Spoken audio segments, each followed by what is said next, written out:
Naruto, on his 7th birthday, is assaulted and blinded. Now, lost in the darkness, how will Naruto become a ninja, or Hokage, or even enter the academy at all? Chapter 1 Hyuga Hiyashi moved briskly under his eldest daughter's too small umbrella, almost grinding the rainwater into the street as he went. A miner spied back at the element that was so destroying his proper clan-leading image. In every aspect he was supposed to remain immaculate. That's why it was below his station to be seen wearing a too thin white top in a downpour. That was why this night he and his daughter were returning home using a different path where no crowds would be witness. Normally, however, this street would not have been empty but for the day of mourning that was today. 7 years ago the Kyuubi brought disaster. So this night was an odd mix, both a night of mourning and a night of celebration. Originally it was entirely mourning, but in the last 2 years more people joined in, letting go of their past to join together to honor the Yatamine.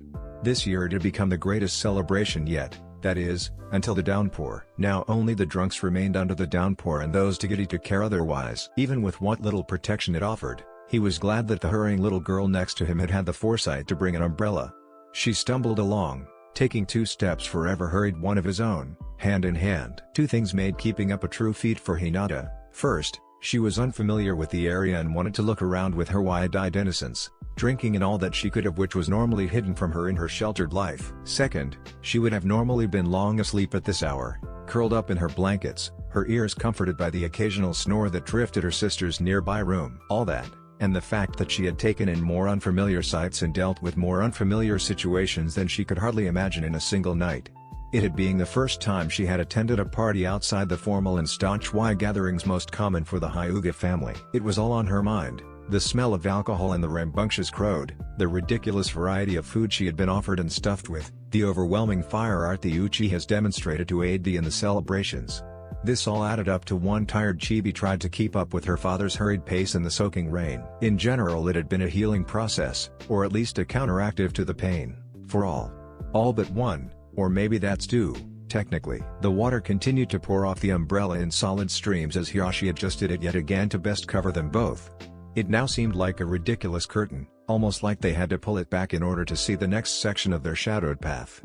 It may have been a curtain they never wanted to pull. For an instant the skyline stood in grand contrast to the flashing clouds as a great streak of lightning crossed the sky, never find earth. Fortunately for Hinata, the nearby thunder hid her shameful squeal. Hiyashi tried to ignore her hand tightening around his, withholding a glare. He turned back sharply to the bath before him, took a step, then faltered. She followed his eyes to a heap slung against the ally wall. Hinata glanced back at her father, seeing caution she had never before seen him show. He took steps forward that felt almost combat-ready. Hinata clung to his robes and followed. The heap had to have been more than a stray, its size told that. It was absolutely drenched. It may have just been a drenched trash bag, but once closer Hinata realized it couldn't have. Her father wouldn't have activated his Byakugan for a mere trash bag. No, what she saw now was a person exhausted, completely soaked, leaning his back on the alley's side weakly hugging his knees, head hanging limply. The sigh nearly tore at her heartstrings. She stepped in close, her father refusing to move past a certain point. Hinata could look nowhere else, however. For a moment, she imagined herself in his place. Her spine fought the idea with a shake. She then became aware of the many rips and holes in his clothing. This was the boy everybody left alone. In the parks where he wandered, every one of the few times she had seen him he was alone and avoided. Anytime a Hyuga saw them, their expressions tightened and she would be guided to the other side of the park, as far away, even if she was practically on the other side anyway. She leaned in even closer, stretching the arm she still had holding her father to the limit as she literally leaned out over him. He seemed to be her age. His hands occasionally shivered, as if they wanted to tremble like her own but couldn't find the energy. His golden hair was a mop stuck down, concealing his face, but not the blood flowing off his body and down the rainwater's path, not the 2 streaks of blood that traced from his chin down his neck. Her eyes widened and mouth opened in fear. Hiyashi took the step forward he had been avoiding and placed his hand on her shoulder, frowning down upon the scene. Oh, Naruto was paying. This year he was hungry, this year he was trying to get some food before sneaking off into the forest for his birthday, to avoid his birthday stoning. He had tried, and maybe the fact that the villagers were as harsh as ever, glaring and throwing like they always did this day of the year, should have forewarned him. It hadn't. He was just so tired. He didn't know, either, what had made him hope he could avoid the torments. He didn't know why he had to be born the day the Kyuubi attacked.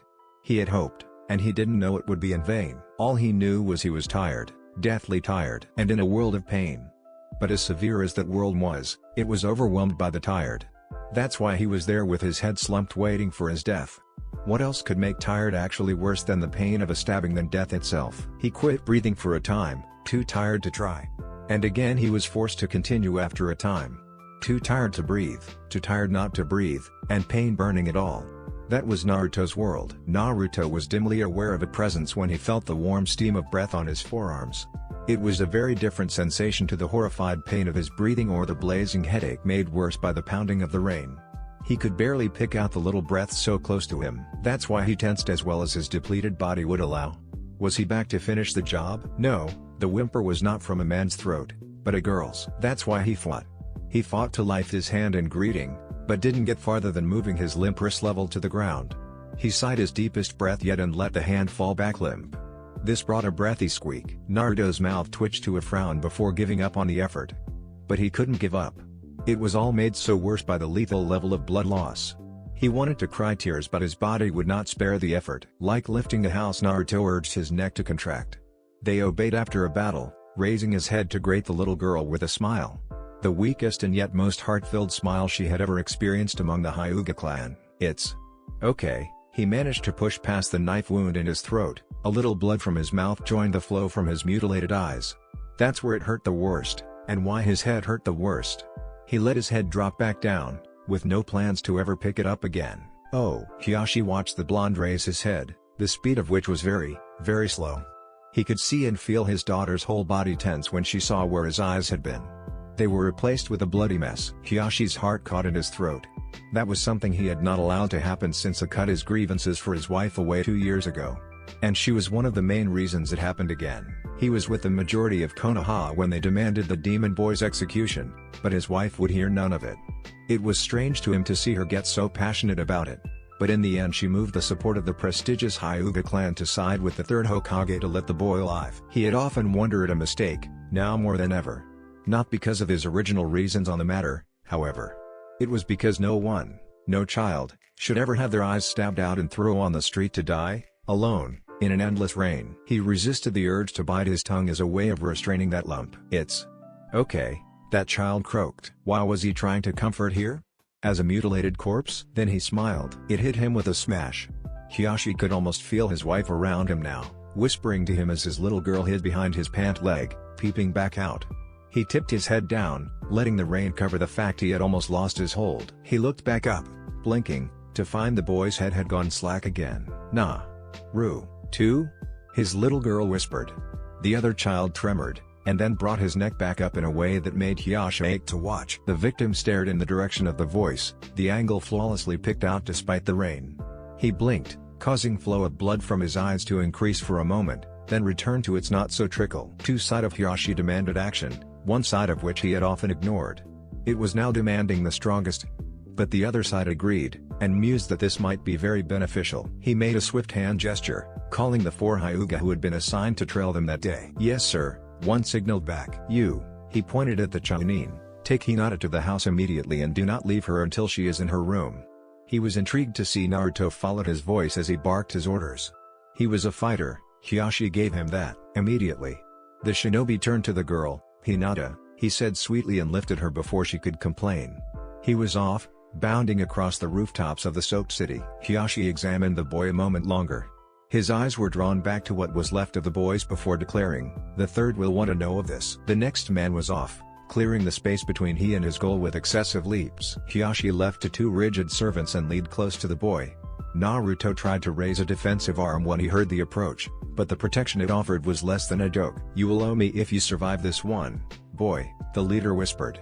Remember that. Much to his surprise, Naruto's face contorted into a smile before he once again fell slack without the strength to keep his head up any longer.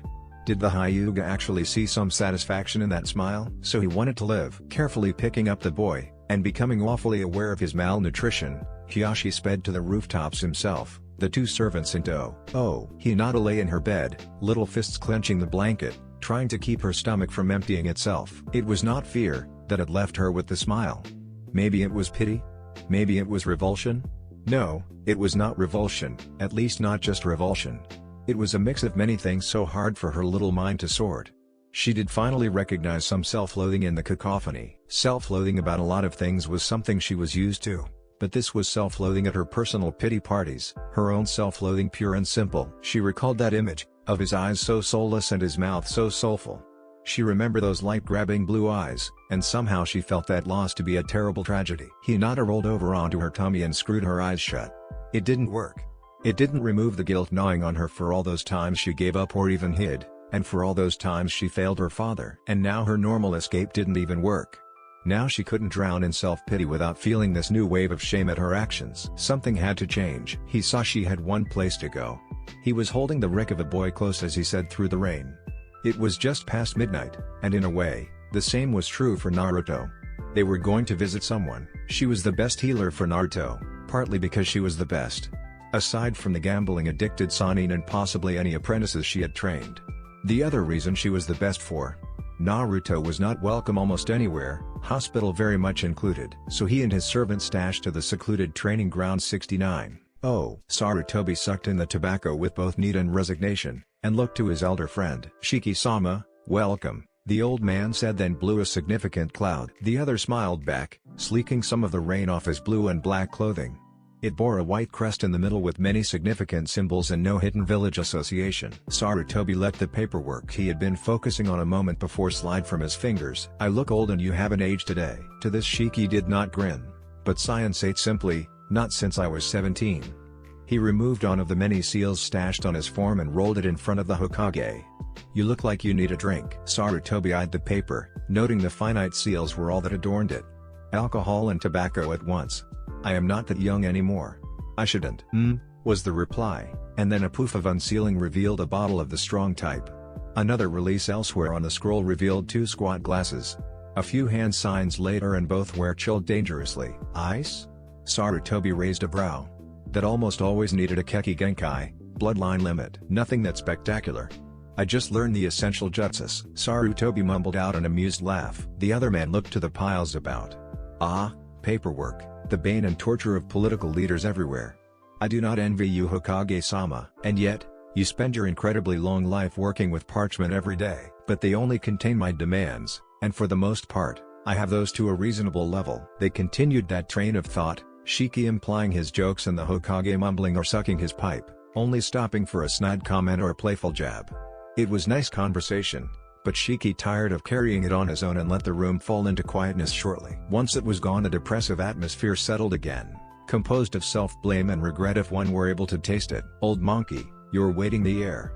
Ease up and have one. Shiki indicated the glass he had poured. He picked it up and offered it over.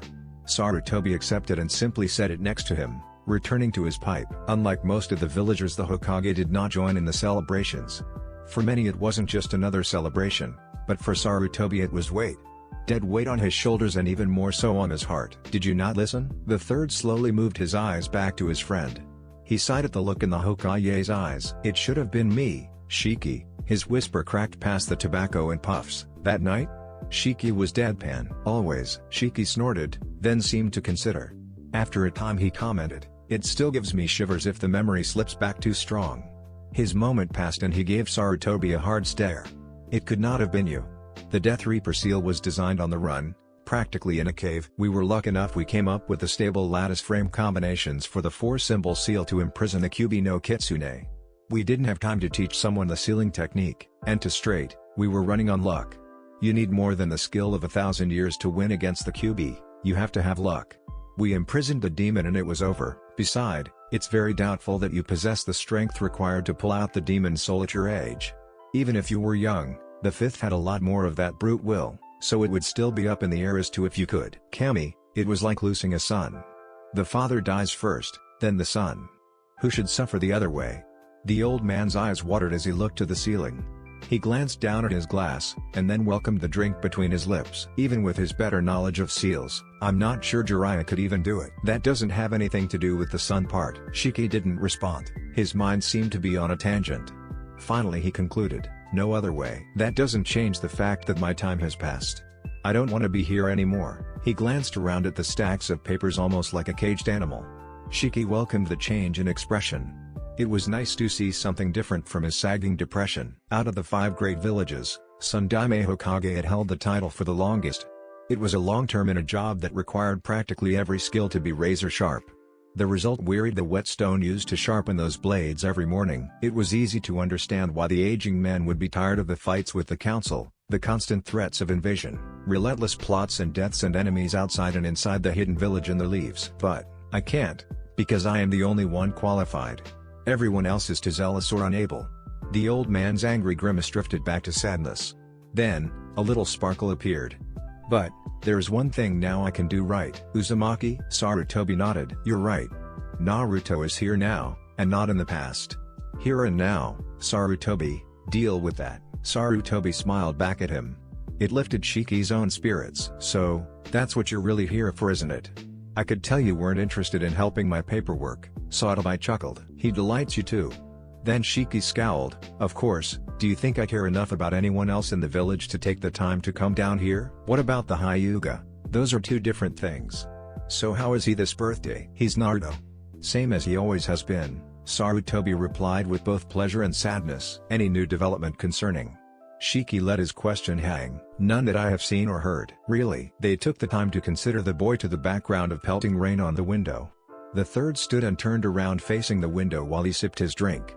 Shiki started fidgeting in a very un-Shiki-like manner. Sarutobi set his eyes, determined to ignore him. He had had too much. What did you use to cool the glasses? The Hokage asked flatly. Shiki grinned. It had been irritating him that the man hadn't asked.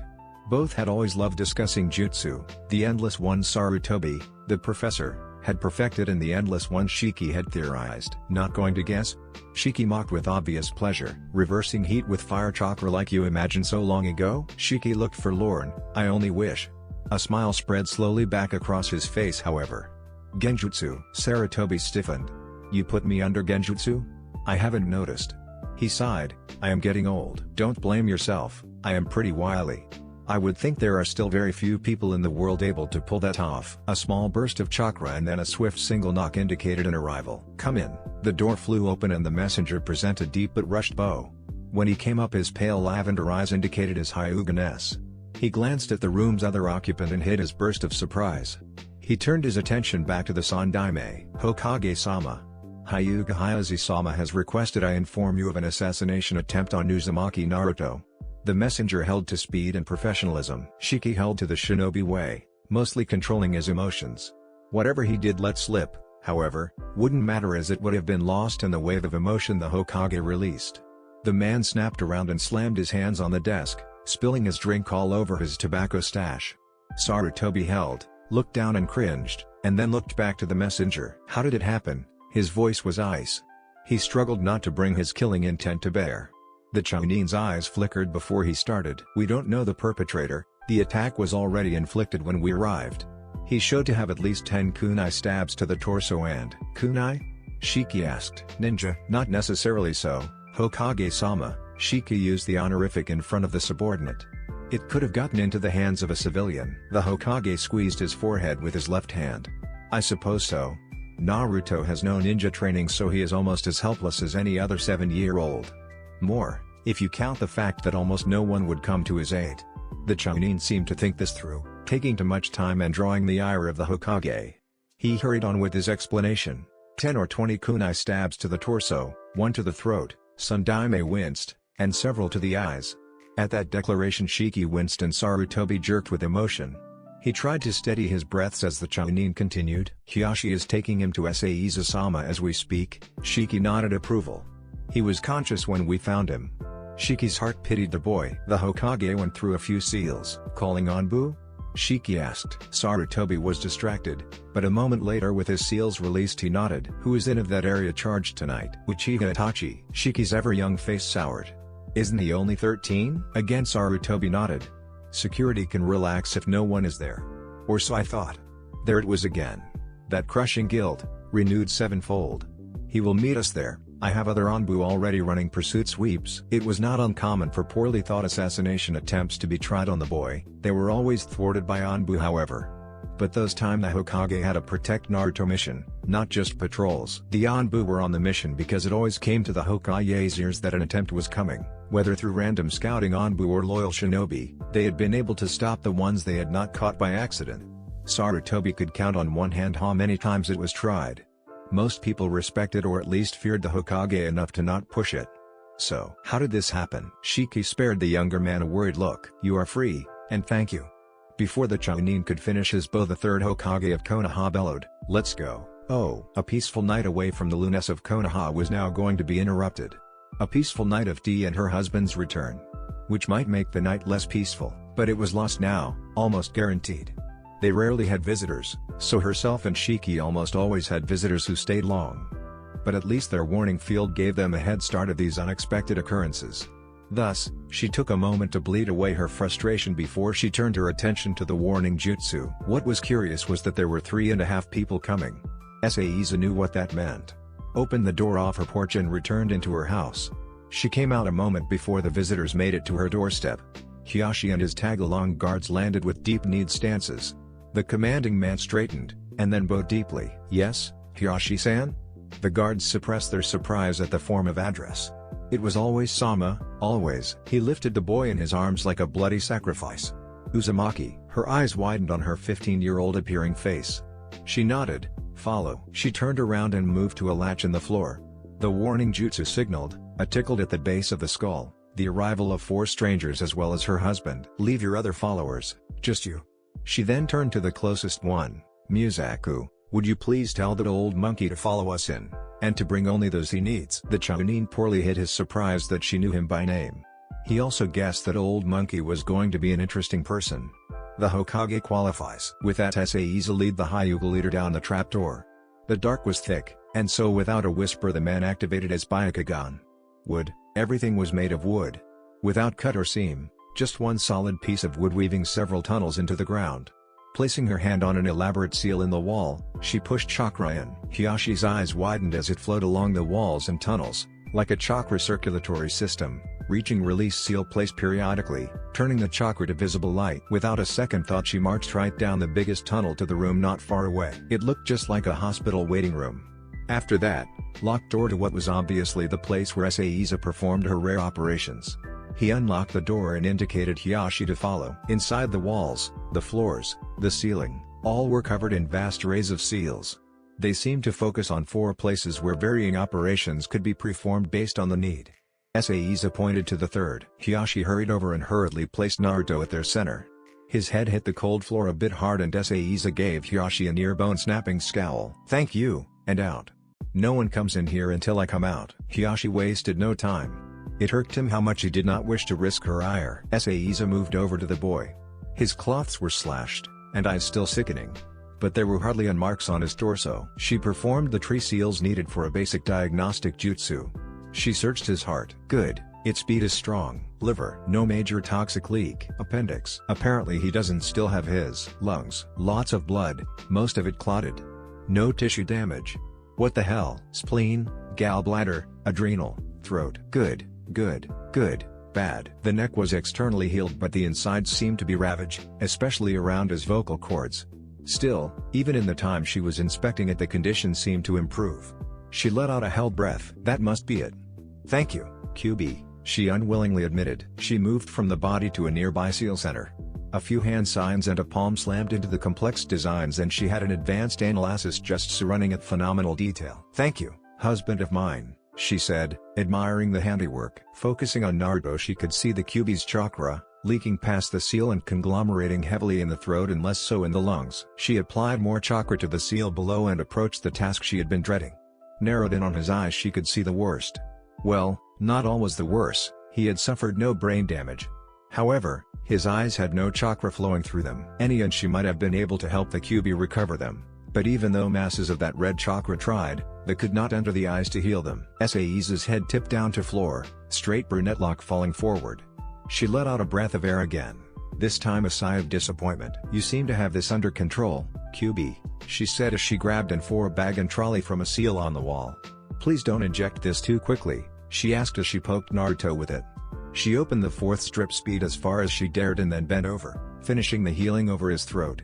Satisfied, and yet still so far from it, she turned and exited the waiting room. Naruto?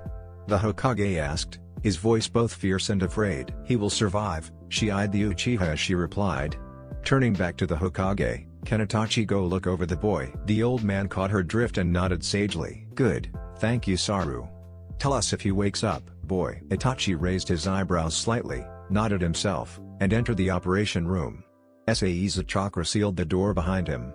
She turned back around to face her fellows, her eyes were grave. "His eyes are gone. There is nothing I can do to save them. I don't even know if using implants will work. The chakra flow has been completely severed." This statement worried them all. She continued, "I don't see anyone offering a working set of eyes to the boy, even on their deathbed." The third grunted recognition, saying, "Good or ill, there is no one recently dead or on their deathbeds in Konoha." "What would stop the flow of chakra to his eyes?" Shiki asked with a high-pitched voice. "There is a rare Iwa fungi that can reduce or sever chakra flow if it's prepared right, but I don't think anyone knows how to prepare it aside from myself. It's been that way at least 100 years, Saiza considered. For a time they sat in silence. "Kyubi?" Sarutobi asked. The Ninetales would not have been sabotaging his own host. "I didn't hardly needed to treat the boy," she said, then inclined her head to Hiyashi. "By the time he was here most of his injuries were healed and the ones left the Kyubi's chakra was swarming through, giving a truly astonishing healing rate. The chakra was burning off infected or dead tissues and regrowing near the fastest I have seen. I think the Ninetales has a vested interest in keeping Naruto alive. What if he had to prioritize? Try and heal the eyes and the rest of the body dies?" The boy was reported to have between 10 and 20 chest stabbings. "That might have been enough to do it," Shiki offered. "All over the torso, not just the chest," Saiza corrected. "And you're right, it might have been. But even then, the boy's own chakra should be at least trickling into the damaged area." A few more moments as they all considered before she continued. "Saru, I need to clean out the area. I can inspect it in more detail then. But you need to think about his rehabilitation." Throughout their conversation Sandaime had his fears both relieved and founded again. How would he rehabilitate? It was daunting. "Yes, I suppose I will, and a lot of thought it needs." He wished for the pipe he had left behind. "I am not looking down upon your skills, but what about Tsunade?" Saiza thought long and hard. "I don't think even she can do it. I know she is at least twice as skilled as myself, but the chakra just quit. It will not head without any chakra flowing though. In all my years I have not heard of a jutsu that can restore the flow from the way it has been blocked. And that's the same problem with a transfer. Blood might flow, nerves might send data, and the natural physical energy side of chakra would be there. But it would not be replenished, and without the replenishing, and without the spiritual side of chakra, they would die. It may take a month, but the child cannot live getting new eye implants every month." She considered some more. "Then there is the Kyubi. He might just burn the new eyes away, not recognizing them as part of Naruto. It may not have very much control of what or how he heals. Killing the child and using a resurrection jutsu is out of the question.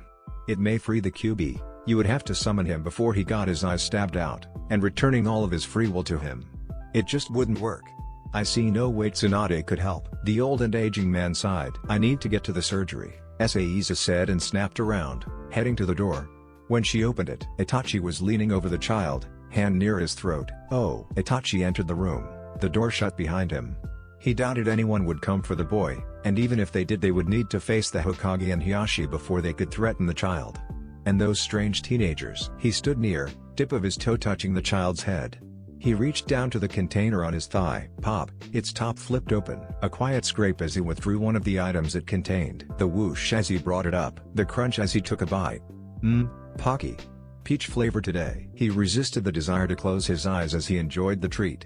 Safe or not, he was taking his assignment as serious as any other one. Now, Itachi was one who always frowned upon mixing pleasure with work. Pocky was certainly pleasure, he hummed unconsciously as he munched away, and we was treating this like work, but that didn't necessarily mean it was work. He was just treating it seriously. Aside from the Pocky, that is. He inspected the whisker-like grooves along the child's cheek. Kyubi container, is it? Even though he was only 6 at the time, he heard enough to figure out just who the Kyubi's prisoner was. So why would the civilians antagonize him? They think he was the Kyubi? So why antagonize him? Did not enough people die the first time, or did they wish more deaths? Seems foolish. Logically, if it can liquefy you with a sneeze, don't throw rocks at it. But even so, this boy was not the Kyubi. Being in Anbu allowed him to hear of the child's most notable activities, which consisted of irreverent pranks and very frantic runaway chases. No murders yet. Except the attempts on him, of course. Which brings up another point as to why the child was not the Kyubi. The Kyubi would never lay there so helpless. In fact, the Kyubi would never be so helpless. Itachi imagined how easy it would be to just reach down and break the child's neck. Simple as that. This was not the Kyuubi, and that's when the door opened. Itachi became aware of where his hand had strayed to, that he looked to be in the process of breaking the boy's neck. He looked over at the lady, she avoided his eyes and did not hardly move. Itachi frowned. But he was not seen by the others, they could not view him in the room from where they sat. "You are done guarding the boy," Saiza said plainly as she shut the door behind her. "You fear my Sharingan?" Itachi asked with a detached voice. "No, but it's a natural defensive reaction to avoid anything that can put me in genjutsu in an instant." "Forgive me," she said, "none too sorry." "MMF," Itachi replied as he extracted another Pocky from his ever-present holster. "Were you trying to kill the boy?" Saiza asked simply. "No," Itachi replied with the same distant voice and expression. He took another bite. "Report to your Hokage," she ordered, opening the door. Itachi took a moment to finish his Pocky before nodding and stepping through. "I do need to not mix pleasure with work," Itachi mused as he considered his extreme loss of awareness. "Oh." Saiza moved over Naruto. She inspected him, not with the cold eyes of emergence she used before, but one softened to his misery. She looked to the fourth, seemed that the needle had been forced out, the skin now flawless where she had punctured him. She replaced the needle for a sterile one and struck it in him again. She watched as it ever so slowly was pushed back out. It clinked on the hard floor. Saiza shook her head and gave a frustrated sigh. "Hiyashi-san," she shouted. He moved to the operating door. "Let's check one more time, and this time I ask to use Ubiakagan. Just to be sure." He nodded and activated it. After a long time he nodded, saying solemnly, "I believe your assessment is right." "Oh, that's a big eye," Naruto exclaimed. He had woken up, hearing a constant dripping. Maybe that's what roused. Either way, it was the hardness of the floor he was laying on that encouraged him to move. He had sat up, opened his eyes, and inspected the room around him. It was dark, poorly light, and he could see how wet the place was. His child's curiosity pushed him to explore. Hallway after hallway full of identical poorly lit rooms had made the exploring a lot less interesting. For some reason, he felt like his body should be in an insane amount of pain, but it only ached. He thought his head should hurt too, which it did. However, it seemed like it was supposed to hurt a lot more than it did. He rubbed his eyes to clear them, and that's when he felt it. It was a killing intent, and it seemed to grow as he crept along the corridor. He heard breathing, or at least that's what he figured it to be. It sounded more like a mountain moving in the far distance, but it was too patterned to be that. When he worked up the nerve to peek around, he couldn't pay attention to anything else in the room. He only saw one big eye, looking as though he was seeing the creature's profile, except all he saw was the eye. A man-sized eye. Which looks very big to a child. "That's a big eye," he repeated. Then, a huge force of killing intent washed over him. It made his jaw want to shake, so he said it. It made his knees want to give, so he locked them. It made him want to hide, so he cross-stepped, making his whole body appear to the adversary. Then there was a laugh. It was powerful, it even masked that constant dripping for a moment. It made Naruto want to cower and sob, so he placed his hands on his hip, looked directly into the eye, and smiled until his blue eyes squinted shut. "Ha ha ha, impressive," the Kyuubi admonished. "Eyes can talk?" Naruto opened his own and looked back. He realized now he could see a grinning, snarling mouth full of child-sized teeth. It made him want to shiver, so he stiffened his body. He wasn't going to run away, not ever. Then the head turned so two man-sized eyes were on him, and the killing intent more than tripled. Naruto passed out, taken by the darkness. Chapter 3. Soft. That's what Naruto felt. Wow, that was a change. The last thing he remembered was a crushing killer intent, and then crushing fear. And before that? Not so sure what was before that. But he remembered it was supposed to be painful. Very, so yeah, soft was nice. He heard whispering voices as well, but they were unclear. And that's why he just laid there, for 10 minutes, drifting on the edge of consciousness. Until he got bored. He reached over and scratched an itch on his other arm that had decided to irritate him. Then, he let it up on his elbows. He thought about opening his eyes, but they seemed to be blindfolded very tightly. "You're awake," an unfamiliar voice mentioned. First time Naruto tried to talk, he croaked. Which was kind of embarrassing after hearing a voice that sounded so badass. But he tried again. "Yeah. Hey, why do you have my eyes covered?" Naruto asked. "I didn't cover them," the voice replied while Naruto picked at the blindfold. Man, the back of his eyes hurt. It was giving him a bit of a headache. "So do you know who did?" "I think her name is Saiza." "Never hear of that name before." "Boy or girl?" "Girl," the badass voice replied. "Ah man. I was caught by a girl, Naruto shuddered at the cooties. I'm going to have to shower, the cool voice grunted. So who are you? Naruto asked, adjusting his pillow so he could lean against the wall. Soft was very nice. Itachi Uchiha. Naruto froze.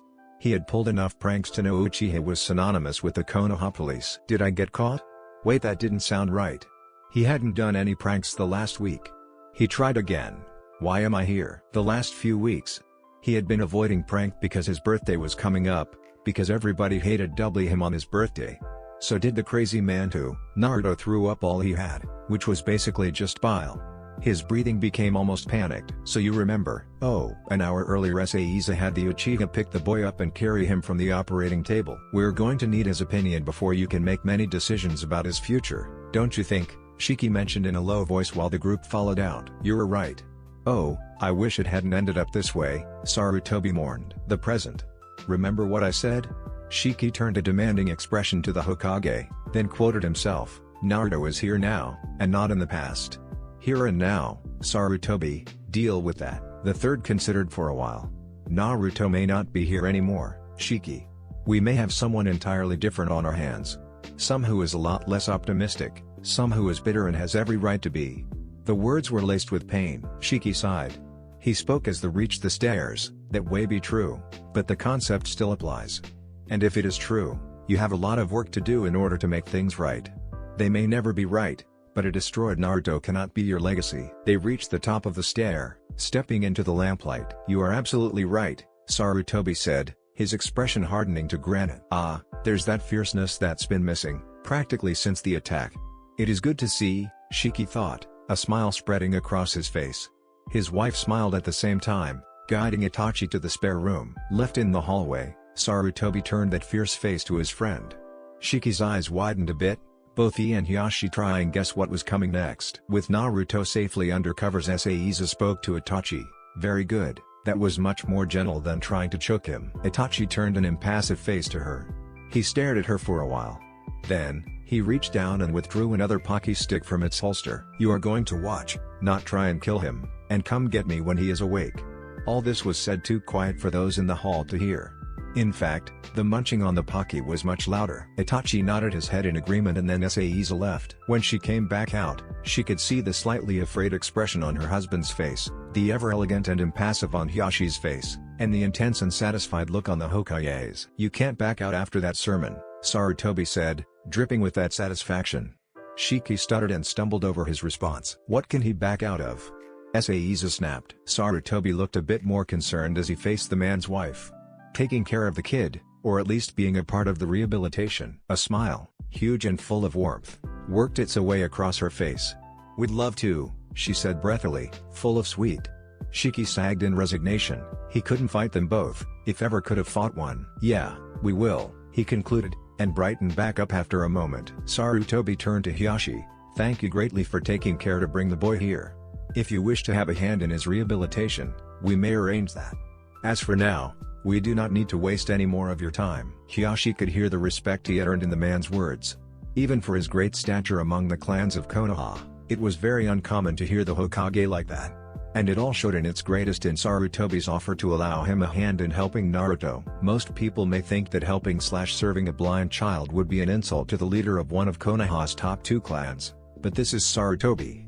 The same man, who a moment ago refound his fire concerning the boy, would trust Hiashi enough to allow something like he suggested. This all had great political implications, especially Naruto. With a bow, Hiashi left, leaving one of his tired Chiyunins to monitor the situation. Let's discuss our options, so maybe we can present them to Naruto. It would make it easier for him, I hope. Kemi knows he doesn't need anything else harder than it has to be. Shiki replied as Seiza led them to the living room full of overstuffed couches. Sarutobi sank into one, while Sisa curled her knees under her, looking more fitting for the age she appeared than the age she was. Shiki pulled out a scroll from the many attached to him and asked, "Your sake?" "Nothing alcoholic. After all this I don't need to wake up with a headache." Shiki nodded and withdrew a caffeinated green tea blend. He turned an inquiring face to his wife. "I'll have strawberry tea," Sisa said. Sarutobi raised an eyebrow. "You have strawberry tea and you give me green?" Shiki smirked. "Would you like to trade?"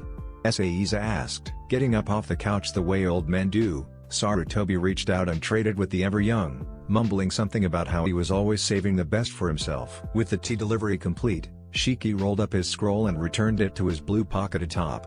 He removed a blank scroll, unsealed an inkwell and pen, and they started discussing. "Oh, I remem." Naruto could not finish. He choked on the words, placing a fearful hand on what he now recognized as bandages. "I will go get her," Itachi said tonelessly. Naruto listened to the sound of his steps, an opening door, and then his steps again as they receded. He was still choking on the boulder in his throat. He was glad his throat was still there, once that fact came to his attention.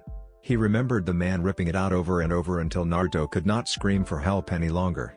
Not like anyone would have come anyways. The 7-year-old knew this. He could understand he was hated, even if not why. Still trying to swallow the boulder, he became grateful for his healer's skill. Maybe she had healed his eyes too. They were stabbed out, just like his throat, so it stood to reason she just might be able to. He still had a sinking feeling though, as he moved his eyes. It didn't feel the same as normal, but that could just be something that would wear off. After all, they had been stabbed out. He reached to feel his chest. There were no bandages? It was easy to check through all the holes in his shirt, but the skin was completely healed. He had had it bad. That fact, everything felt so fine, internally and externally, also made his opinion of the healer rise. If it was that woman, maybe he wouldn't need to shower the cooties off quite so fast. Still, his head hurt, so she wasn't perfect. That meant he might not have his. He tried to cut that line of thought off. The only thing else not normal was the fact he was a tiny bit sore and not feeling like he could crawl out of his skin with energy. He heard the several pairs of feet approaching, the new pairs stepping softly. Before they reached the door, he could hear their breathing. "So my ears are still fine."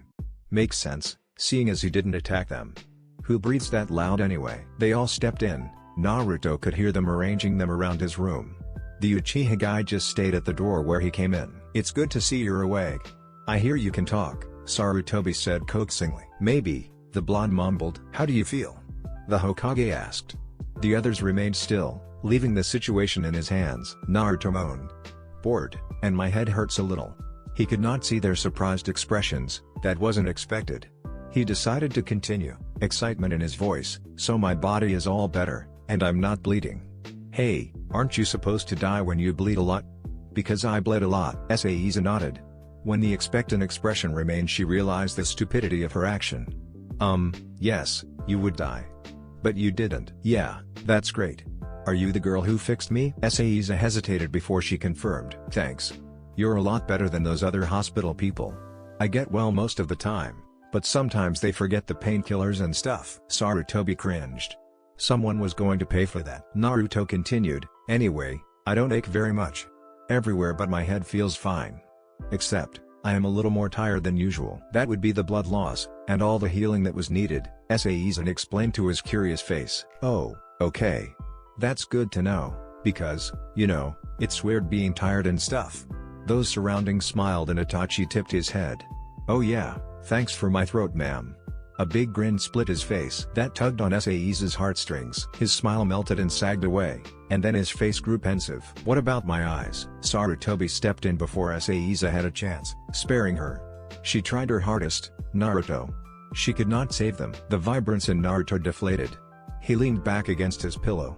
"Oh," was all he said. "You should thank her for trying so hard though," Sarutobi mentioned. Naruto missed the guilty look Saiza gave the Hokage. "Thank you, ma'am." His voice was forlorn but authentic. Most of the time Naruto had kept himself busy as a child. He would run around with his overwhelming energy and push himself. Because when he laid down at night, when he was no longer distracted from thinking, he would see the hateful faces and wonder why. Why? Why was he hated? Was he a bad person? What did he do? Was he just evil? Was he that worthless? He would try not to think about it, but there was nothing else there but those hateful eyes that filled the crowds. Maybe if the Onbu didn't wear masks, he would get to see their exasperated faces when they found his next prank. That would be a welcome change. But no, they were masked, and by far, those hateful faces full of rejection and despising were the most common thing he would see throughout the day. So when he closed his eyes, and there was darkness, that's what would greet him. Now there was just darkness. Scary thought the 7-year-old. Then he realized something else. "I guess, I may be tripping all the time and stuff, but I won't have to see all those mean faces." He actually said that with some brightness in his voice. He's already looking for the positive, the old man thought. But Sarutobi could still see fear was starting to make the boy tremble. "But, I'm going to miss yours, old man," Naruto concluded softly. He let the memory of the wrinkles, and the smiles that brought more wrinkles, and the pipe fill his mind's eye. Sarutobi felt the tears well up. Of all the things in the world he could miss, he moved down beside the boy, sitting next to him. The Hokage gave him a one-armed hug, squeezing him tight. He indulged, just a few tears, not taking the effort to wipe them. Naruto leaned into him, his head tucked back on his chest, and wrapped his little arm around the old man's back as far as he could in return. A few tears later, as that was all he would allow himself, the Hokage let go, stood up, turned and faced the boy, and then kneeled into a deep bow. The others looked on, both surprised and understanding. "I'm sorry, Naruto." Naruto's heart ached when the old man left his side, but he heard him bend down, and he heard the voice coming below him. Naruto tensed. So much was going through him, what to do? Tentatively he reached out his hand where he thought the Hokage's head to be. His little finger bumped into the forehead. Naruto corrected his course, then he placed his hand in the old man's ear. He rubbed awkwardly and said, "It's okay right now, with all this, and he's trying to comfort me?"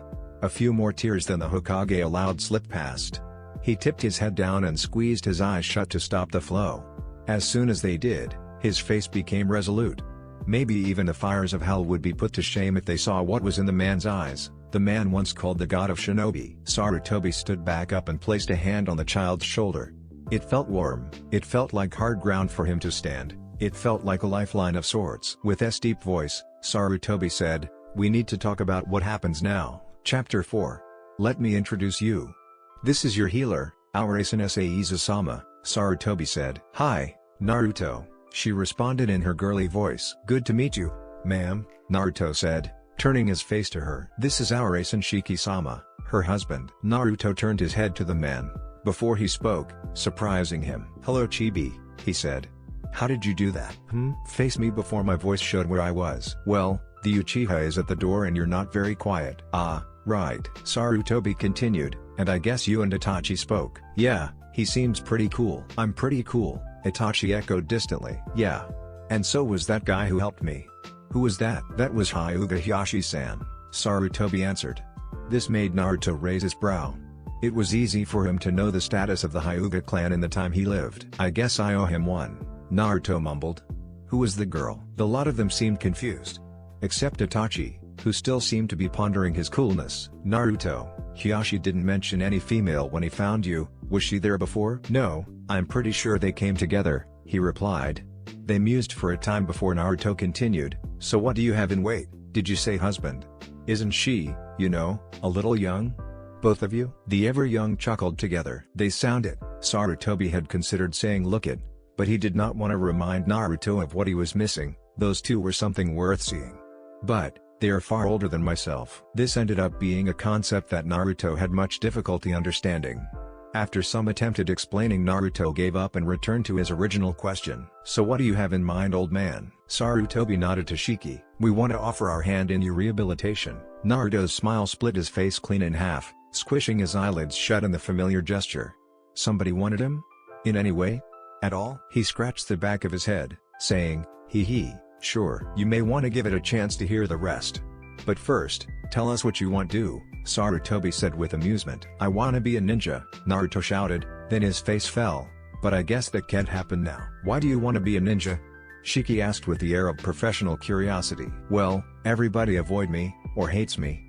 But if I was a ninja, maybe they wouldn't. And if I was a really awesome ninja, and protected them from things like that Kyuubi the Fourth did, then maybe they would even like me." They thought of nothing but the bitter irony. Except, without dying, More irony. "I guess, maybe there would still be people who would still hate me, but are those people worth trying to be friends with?" Good logic and the purest intentions unknowingly declaring most of Konoha unworthy. Sarutobi wondered how far the declaration was from true. "You know that you would be protecting those that are cruel to you now. You know that, right?" he asked. "Yeah." Naruto seemed to consider. "But, if you're walking along and you're starving, and you come across an apple tree to find almost all the fruit is rotten, you don't leave it to the birds. You eat what you can. Beside, I have you, and Ichiraku, and maybe Shiki and Saiza, and maybe Itachi. I could have found 3 friends tonight, maybe I will have some more by the time I'm an awesome ninja." And then he remembered and his enthusiasm left again. "Have you thought about a civilian job?" Sarutobi probed. "What's a civil lan?" Naruto asked. "The air's still heavy." "It's someone who is not a ninja," Shiki answered. "Oh." Naruto again took time to think. "I don't think I could get a job, and if I opened my own shop only you guys and Tuchi and Ayame would come. And if Itachi was really cool." This set Itachi back to his musings. "But even then I don't think I could sell enough of whatever I had. Unless it was ramen." He seemed to consider this for a bit longer. "Nah, Tuchi does ramen and I can only cook the cup ramen. I don't want to make him mad, and then I would see him less." His mind drifted for a bit before he remembered the original question. "No, I don't think I would get very far." That seemed well thought out. Mostly. So he has considered it before, Sarutobi thought. "Do you still want to be a ninja?" Shiki asked, still holding his air of professional curiosity. "What else could I want? To be a beggar. But maybe that's all that's left for me because I'm blind." Naruto both spit the last word out and bit it off. It seemed very un-Naruto, and made Sarutobi feel like he was now actually seeing what was going on inside the boy. "That is not enough to live for, is it?" Shiki answered on the Hokage's encouragement. "Doesn't seem like it," he replied, sound as though he might still try to find good in his new life. "It may not have to be your future." Naruto looked up confused. Sarutobi continues, "As you already know, Shiki and Seiza have both offered a hand, and I can think of no one better to help compensate for your blindness with, how would you put it, awesome jutsus." For Naruto, it was almost like the ramen gods poured their finest for his bath. That's to say, he was very excited for the idea. At that level only Naruto could achieve. Yeah. That would be awesome. He was bursting. "It would take a lot of hard work, and I would push even harder. It would be the hardest thing you have ever tried." Shiki made his warning clear. "Yeah, but then I wouldn't die from being bored or falling in a spiked pit or something." To that, Sarutobi became very concerned. Gravely he asked, "Has that happened before?" Naruto looked at him with utter confusion. "No, I just was saying, if you're blind you might fall into a spiked pit or something. Or die of boredom." "Geez, you need to lighten up, old man." Sarutobi gave a great sigh of relief internally. "So what kind of awesome jutsus? Will I know where people are by setting them on fire? Can I get new eyes? That's see fear? Because if a ninja is badass, then a blind ninja must be super badass, and that means people would fear me, so if I could see fear, I would have no problem." His enthusiasm slowed down as the ideas stumbled to come out over each other. Shiki placed his hand out, then dropped it down feeling a bit foolish, and then qualified the promises. "We don't know if we can, or how much we can make up for your sight. Seiza and I are pouring no ideas, and we have a lot. But we don't know how many are actually possible. And, we don't know if you have what it takes." The last part was mostly bait, but still a worthy concern. "It would be a massive undertaking." "I have what it take, you just see. I will be a ninja. I will be the best ninja in Fire Country. I'll make those people see me as more than a bad person, you just see mister, I'm gonna be a ninja." Naruto declared it with absolute certainty and absolute defiance. The three broke into a grins. And Itachi mumbles something like, "Itachi is cool. I'm cool. Badass jutsus, and withdrew another Pocky stick. "That's good to hear, Naruto," Sarutobi answered with the blonde spreading enthusiasm. "We think it would be best if you stayed here with the Horizons for a while, at least getting yourself adjusted and getting your training daily." At training daily Naruto's enthusiasm only grew. "The goal is to get you functioning well enough to join the academy, maybe even with students your age. But let's start with a smaller sub-goal. First is teaching you how to be a blind person. That comes Tomero." Seiza joined the conversation. "I will be the one who does that. But, to make up for your lack of sight, Shiki will get you into learning your chakra control, and then hopefully we will find out your element. That's when the real progress will begin. So let's speed through these things as soon as you're well enough, okay?" Naruto nodded his head so hard that, had he still had them, Seiza was afraid his eyes might pop out and splat on the floor. "I will have to join you soon, Naruto. But for now, this old man needs his rest." Shiki nodded, and Sarutobi turned to leave. "Itachi," the third said as he left, "you and your men are to keep Naruto's location and assault classified. Understood?" The Hokage was intense. Itachi nodded and both men left the house. Sarutobi encouraged the Hyuga Chunin to return to the clan compound, but refused, saying he needed more details before he reported, and was to only report back in the morning. Sarutobi let it rest, thinking there wasn't too much harm in letting the boy savior know some of what was going on. Then he gave the man the same warning as Itachi, excluding Hiyashi from the people restricted from the knowledge. "Understood," he said stiffly, trying to fight the sagging eyes. With that, the Hokage left training area 69. Naruto laid back against his pillow and turned to Seiza. Ma'am, I'm really thirsty. I bet you are. Don't call me ma'am, just Seiza, okay? Okay Seiza, can you get me some water? The boy sounded awkward asking. I would get it myself, but, I'm blind.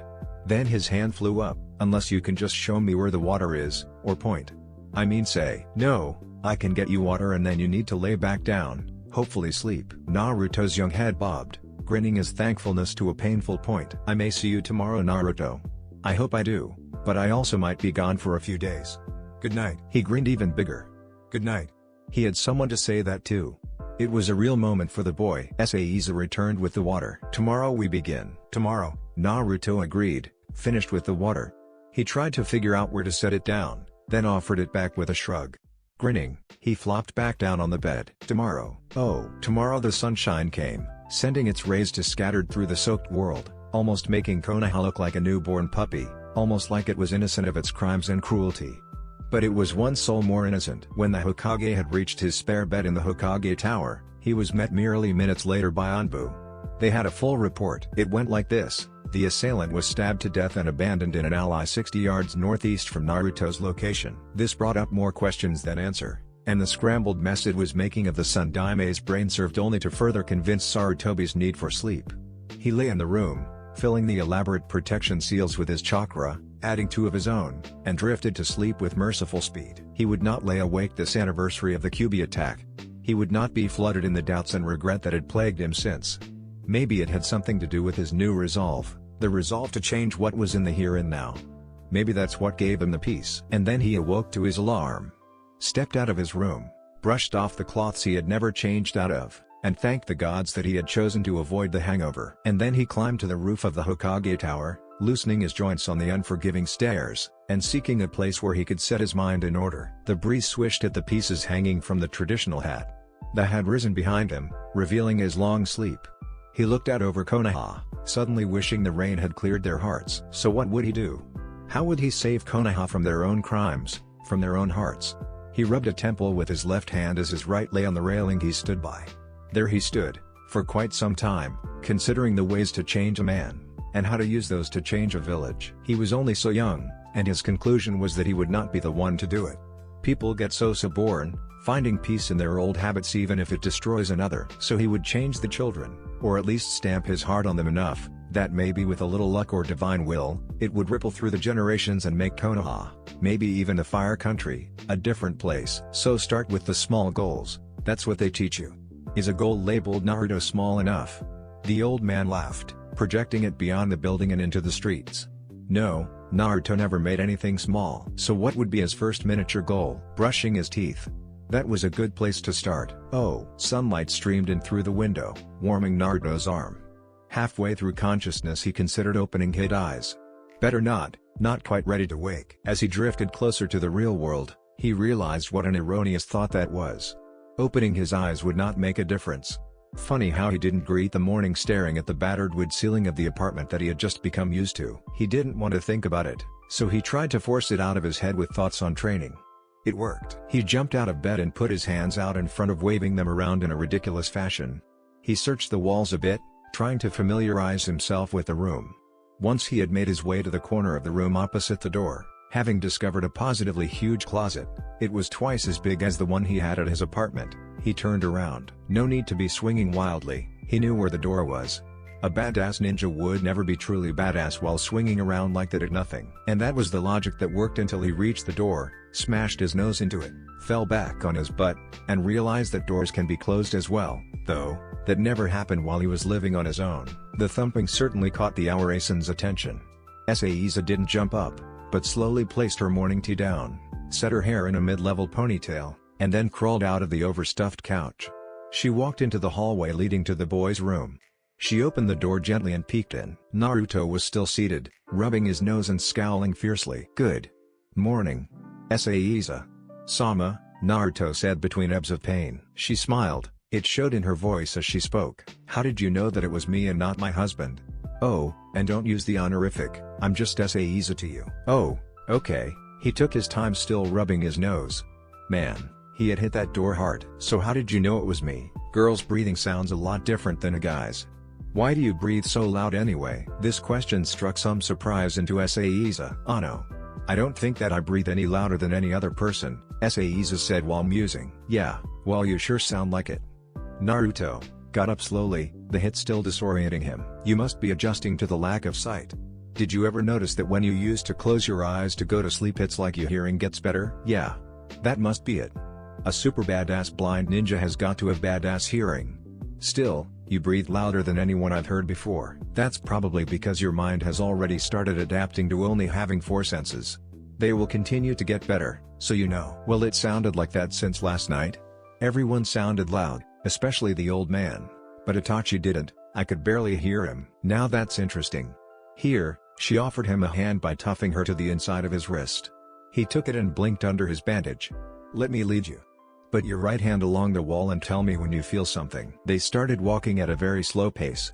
Naruto fought the urge to put a protective hand in front of him, but he was going to trust her and so left his hand along the wall, mostly. His fingers first brushed the side of something running vertical. It had all these corners and curves on it that ran up and down. He moved his hands forward more, feeling canvas. He moved his hand back to the vertical part and traced it down. It turned at a 90-degree angle, and then he realized what it was, an ornate frame. Is this a picture, like a painting? Sure is. What do you think of it? Saiza asked brightly. Naruto stuck his lip out in a pout and mumbled, I can't see it. I didn't ask if you thought it looked good. You have to take me at my word. Naruto, I am not trying to torment you. Though I might considered it, she said a bit maniacally. Naruto didn't know how to respond. He was used to people being mean to him, not nice, but she didn't seem mean. And he hated people be nice to him, namely the old man in the ramen stand, but they were just nice. She was being both, so he said the best he could come up with. Okay. She snorted and giggled a bit, sound very much the age she looked, but not yet this morning, so you're safe until lunch at the minimum. This made Naruto's eyes go big. Not easy to see under the bandages, but Saiza caught the expression at the edges. Please don't put anything in my food. Last time that happened I had to go to the bathroom 22 times that day. I just might. She taunted. You can. At least not until I can go eat at Ichiraku, or something. The idea of being separated from the ramen stand for any extended length almost set the boy into full panic mode. She hurried to placate the boy. I won't put anything in your food for a whole week, I promise, she said with the utmost sincerity. It didn't seem to help. She looked at him, trying to ascertain the situation. His legs looked weak and she saw his mouth moving. She had to put her ears close to hear him muttering no ramen, no ramen, no ramen. So that was it? Hey, we can get you some ramen. Maybe even today if you and I get a lot accomplished. I hope to go to town today anyway, we need to get you some new cloths and whatnot. A smile spread as the panic was chased away in Naruto. He spoke as though it were his salvation. Ichi. Raku. Ramen? Yes, later. And, only if we get a lot accomplished. Now. Put your hand back on the wall. Alright Saiza-chan. They started taking steps forward, Naruto leaving her behind as he literally shook with excitement. Next, came door. Oh, is this the bathroom? I really need one, is it? The words piled out of his mouth. No, that would be Shiki's study. Don't go in there without Shiki himself bringing you in. He has a lot of things organized on the floor. Can't be messing them up. Now. She spoke, looking down at him, realizing that at this point he had lost all caring for what she was saying. She chirped out the next sentence, it's the next door on this same wall, don't hurt yourself. Naruto dashed off at the fastest walk he dared. He felt the door, opened, and then began groping around. He found the toilet by its water. He shook his hand frantically, spraying drops all around the bathroom, and then opted for the sit-down mode of relieving himself. He had all the time it took to relieve his bladder to think about how gross it was that he had put his hand in toilet water. How do you flush this thing? Saiza heard the voice from beyond the door. You pull the chain above you, she shouted back. She didn't need to shout, but it was fun. A chain? Above me? You're weird. A moment later she heard the swish of the flush, some fumbling, and then the sink turn on. She waited a minute. And then another. And then another. Was he still washing? Inside, Naruto tried to squirt soap into his hand, but only succeeded in knock it over. He bent down to try and quickly recover it, slamming his head against the counter. He then promptly fell on his butt. Twice in one day? Aw man, this is not badass. Saiza heard the smack and cringed for his sake. If he didn't have the QB I would almost worry about brain damage on that one. No way it could be anything but his head, limbs don't thud like that. She sighed and walked past the door into the kitchen. He can manage. Naruto spent a good amount of time chasing the cowardly container. He would get close, bump it with his longest finger, and then it would be lost again. After chasing it past the shower, he decided to change his search technique to holding his hand flat, above where the soap could be, and pat down. He almost had success his next encounter with the elusive container, except he had his hand too rigid and so it pushed the circular thing away. One thing to say, he now had a pretty good layout of the bathroom when he was done. He opened the bathroom door and listened. He caught the unfamiliar sound of vegetable being cut, but just barely. Oi! Saiza-chan. Are there any doors on the other side of the hallway? No, she shouted back. This time it would be necessary if Naruto had possessed normal hearing. I'm in the kitchen. The hallway opens up to the living room, and is separated from the kitchen by a half wall. Be careful in the living room, but come here, I almost have breakfast ready. MMPFF, Naruto responded. He worked his way out, and fortunately the first thing he tripped over was a couch. It caught him and ate him the way overstuffed furniture does. He pulled himself free and stood back up. So just using your arms to search doesn't work, Naruto's solution: walk around swinging both your arms and swing a foot back and forth with each step. This is so not badass, he pouted. Saiza circled around the half wall and grabbed the boy's hand. Let me take you to your seat. He trailed hand in hand behind her and then was brought to a table, circular, comfortable for at least 4. Stick out your tongue. Wha? Stick it out. You don't have one of those battery things, do you? What? It was her turn to inquire. The only time anyone has asked me to stick out my tongue and close my eyes, they stuck a battery on it. It shocked, and wasn't too bad. But I'm not going to get pranked just because I can take it, he shouted the last part. She laughed close-mouthed. Fair enough, but I didn't ask you to close your eyes, she said as if that explained it all. He looked at her incredulously. I didn't, did I? And then her tone grew dark. Stick it out. Hey, okay. She reached out and tapped the tip with her finger, smiled and said thank you. Naruto tried to think through what just happened. It kept him quiet for 2 complete minutes. He finally wrote it off as strange things females do. With that, breakfast was served, and it smelled amazing. Oh yeah. If this stuff tastes like it smells, it's gonna rock. Naruto reached around for his spoon, found it, and put it in the soup-like concoction. Normally people would think soup for breakfast would be strange, but Naruto ate ramen for breakfast often anyways, so he didn't ask. But he did ask, where is Shiki? He had to leave before you woke up, but he won't be gone as long as we thought. He should be home in the afternoon tomorrow. Ah, alright. And then he dipped into his soup, making a bit of a mess, but getting to his mouth with most of the concoction on board. Sisa physically strained. This stuff is pretty good. It's no ramen, that's sure. As he ate, Saiza could hardly enjoy hers. Every spoonful mean effort on her part. Maintaining a genjutsu on him is hard. It's a lot easier to control the flow of a sleep creek than a raging stream. I never liked genjutsu, and now I am supposed to control 2 of these rivers? You know, this stuff has a funny aftertaste. You must have put a bad spice in it or something, because it tastes really strange every few spoonfuls. Saiza let her spoon drop and redoubled her efforts. Fortunately for her, Naruto was not a slow eater. Unfortunately, he raised the bowl for seconds. Well, at least I'm doing a good enough job that he's still willing to eat it. 4 bowls and 1 mentally exhausted Saiza later and they were done. I'll finish mine, and then we will go outside for your introduction on how to be a blind person. Alright. Naruto's voice was less than enthusiastic. I mean training, Saiza foxed a correction. Alright. She guided him to the door and then returned to her seat and flopped on the table. Using the genjutsu on myself is going to be a stroll compared to that, she said, thinking on her use of it on the boy. 10 minutes later she took the effort and raised her spoon. Naruto stepped out and stood still. Even the little whiff he just had promised him an amazing experience for his next breath.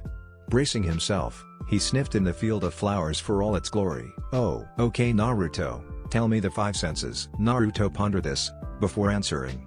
Well, there is common sense, street sense. I think I heard someone mention bed sense.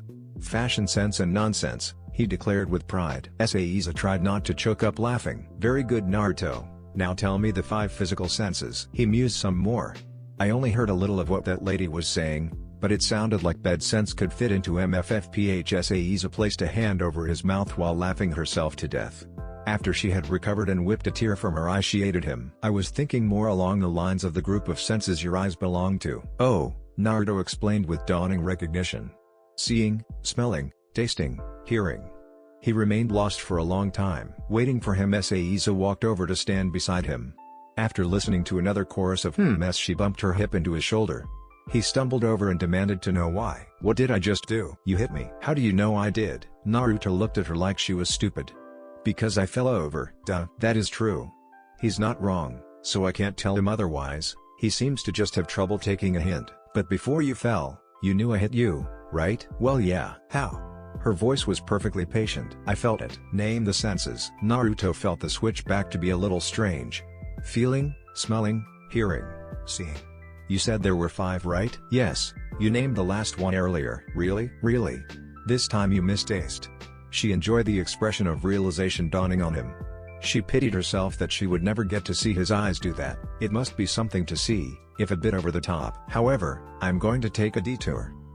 What's a detour? It's when you take a different path to get to the same place. Sometimes it's because you can't use the first path you wanted to take, but this time it's because I like the new path better. He was absorbing it all, almost looking like a puppy discovering the world outside a house for the first time. You really are nice, he said simply. Thank you, you're nice too. Eh? But I'm asking a bunch of questions and you're saying stuff I don't get. Questions make people mad, so why do you think I'm nice? His voice was full of innocence and curiosity. Saiza thought this through. Always being told not to ask questions might mean she would have a lot of ground to cover. There are 2 kinds of people who don't like questions. The first group is the stupid people. They don't like questions because they don't have the answers. Now, the fact that they don't have the answers is not what makes them stupid. They think so much of themselves that not having the answer makes them think they look bad. That is what makes them stupid, because then they go through life too afraid of looking bad to learn why things are the way they are, and then they end up understanding nothing, and then the choices they make are like choosing between 2 plates of food before they know what food is on them. Now not everybody like ramen, she said in a consoling manner, but what if one of those plates would have ramen on them and the other have eggs? Which would you want? The ramen. But what if you didn't know which plate had ramen? That would be dumb. Who would want just eggs, unless you put them on the ramen? She had to bring the conversation back before he derailed it. Right, so you don't know which one is ramen. For these people, they could ask the person serving them, but they don't because that would make them look stupid. That doesn't make any sense. Yeah, so they just choose. See why they're stupid? Yeah, because they're too afraid of looking stupid that they make themselves stupid. That's stupid, Naruto said while shaking his head. Life is full of choices, right? Yeah I guess. So these people do it over and over and over again, and that's how they live their life. Naruto just kept shaking his head, trying to imagine anyone so stupid. Okay, so you like to ask question, right? Yeah. But I don't want to make people mad. So if you ask questions, then you are not stupid, right? Naruto didn't understand. But don't stupid people only ask question? Saiza just gave him a flat stare. After a time he figured it out. Okay, so I'm not stupid like them. But stupid people still have to ask questions. She gave him a warming smile. So would you say that there is more than one kind of stupid? Maybe, Naruto said, sitting cross-legged and scratching the back of his head. She sat down facing him. What kinds of stupid do you think there might be? Well, the not asking questions stupid you said, the not knowing answers stupid I said. And silly stupid. And maybe knowing what to do and doing something else stupid. She smiled again. He kept up, looking expectantly for her reaction. I need to express in my voice more. Very good job Naruto. Her tone held conviction. He blushed red, squirmed, and scratched the back of his head all at once.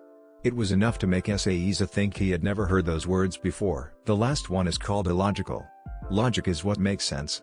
So, illogical, it's kind of like saying your logic is sick. She laughed at her explanation. It would work, wouldn't it? So they have logic. I get it. The second one is called ignorance. Ignore. Ignore. Naruto considered deeply. Does that mean that you're ignoring something? It should, shouldn't it? He used the technique I had to explain the last one just a moment ago. But it doesn't. It simply means that you don't know a piece of information. That's stupid. Saiza chuckled. What kind of stupid? This was ending up being a lot of mental gymnastics for the Naruto. Strange though, his brain felt so warm. That didn't happen normally when he thought. Kind of like, the Sixth Sense one. Yeah, whoever thought up that word was Sixth Sense stupid then. She laughed even more. He looked a little embarrassed, so she reassured him he was right. So why do you laugh? I like the way you think, it's surprising. That's a little hard to do to me, so I really enjoy it. Oh, so, back to ignorance.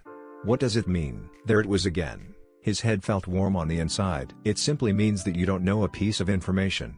I think I get it. The quote was accurate, even to the tone, but I don't like its name. Let's change it. Ha ha ha. Okay, what do you want to name it? Don't know stupid. I like that. That could be just as confusing. Naruto had to say it out loud to get what she meant, but at least it's not 6 cents. If people get confused, it's just because they don't know stupid. Good point, mostly. Okay, between you and I, we can use those. On to the last one. The first one. The one we haven't done, Saiza declared. He almost made it like a game. This is the stupid where people don't ask. It's a part of pride what's pride? Okay, that is a huge trail we could follow. We need to finish this one first, so I will use a different way to say it. A detour? Yep. Since we are not going to use pride, what do you want to name this one? Naruto's face settled into a tight one full of thought. He mumbled things along the line of ignore stupid and rich guy stupid before settling on questions stupid. That's because they don't ask questions, he explained. It's like they don't know stupid on how good questions are, especially if it help you get ramen. Okay then. 3 kinds of stupid.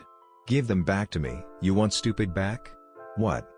No, I meant say them back to me, so I know you learned. Fancy names first, though. Yeah. There is that pride which questions stupid is a part of. Then the ignorance one that is really don't know stupid. And then illogical? Illogical. Logic is sense, remember? Yeah, so illogical is the 6th sense stupid. Good. So if you had one, what would it be? Oh, that's easy. Don't know stupid. It's kind of hard to fix when no one will answer your questions, Naruto answered troubled. True, but I am, so maybe we can help that, huh? Cool. Badass ninjas can't be don't know stupid. Now where were we? You had said name the senses and I had said feeling, smelling, hearing, seeing. You said there were 5, right? And then you said yes, you named the last one earlier and then I said really? And you said really. This time you misspaced.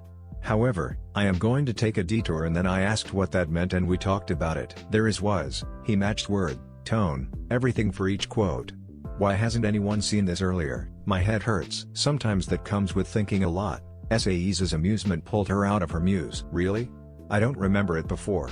Or at least, there was less burning and stuff. Saiza froze. Burning? Where is it burning? Her tone was insistent. Inside my head. Where? Her intensity grew. Some in the front, he indicated by gabbing the whole front half of where his brain was, but there are 2 places that just feel like they're burning. If went into my head right here, he placed his fingers at the highest point, the ears connected, inside there is really starting to hurt. Frontal lobe. Hippocampus. She considered. Frontal lobe, that was for decision making and the higher functions, but he said it didn't hurt as bad. Hippocampus, that did few things, aiding dreaming and turning short-term memory into long-term. That was it. Naruto, be as clear as you can. Are you usually good at remembering details? No, not at all. But you're really interesting. Come with me, she said, jumping up and dragging him along with her. Down the stairs, through the chakra-illuminated hallways, past the waiting room and into the operation room they flew. Lay down here, she put him down on her best diagnostic seal section. 8 seals later and she saw what was going on. A super concentration of the Kyuubi's chakra was swarming the hippocampus, and to a lesser degree the frontal lobes. Chapter 5. Kyuubi chakra was swarming the brain. The hippocampus, the part of the brain that committed short-term memory into long-term, was near drowning in it. Naruto, did you focus chakra up to your brain? He moaned. I don't even know how, and didn't try to. He let his head drop back against the cold floor, hoping it would help the pain. You didn't do this? I don't know what you are talking about. Of course he didn't. A 7-year-old with no shinobi training would not be able to use chakra like this. It all needed to stop. Now. It was only the regenerating abilities that were keeping him from permanent brain damage. She drug him over to the center of another seal's matrix, placing his head at the direct focal point of where the effect would be. He just kept clutching his head and trying to ignore the discord of ringing that was sounding in his ears along with the pain. 2 hand signs, simple, and all that was needed to activate the chakra suppression matrix. Seisha sat down to Naruto's left where several elliptical ring patterns stretching across the floor met. Off the lines ran the myriad of symbols that gave the seals their abilities. She performed the hand signs and then poked her index finger into the activation point. If more of her hand was used she would not be precise enough to activate a stable field. The rings as well as all their branching detail lit up. First came a weak blue luminance and then a murderous red, shooting up and playing the patterns on the ceiling. The jutsu quickly choked. Seisha cursed and tried again. This time keeping her finger at the activation point in an attempt to support the field.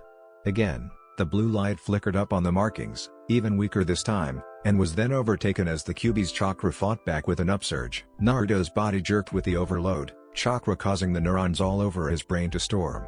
He was nearing unconsciousness, pain blooming all through his head, a growl grinding at the bottom of his skull. Then he heard the shout. He heard, but did not comprehend. "QB, you're killing him. Let me heal him, damn it." Naruto did not understand, but then again it was mostly turned to mess in his ears.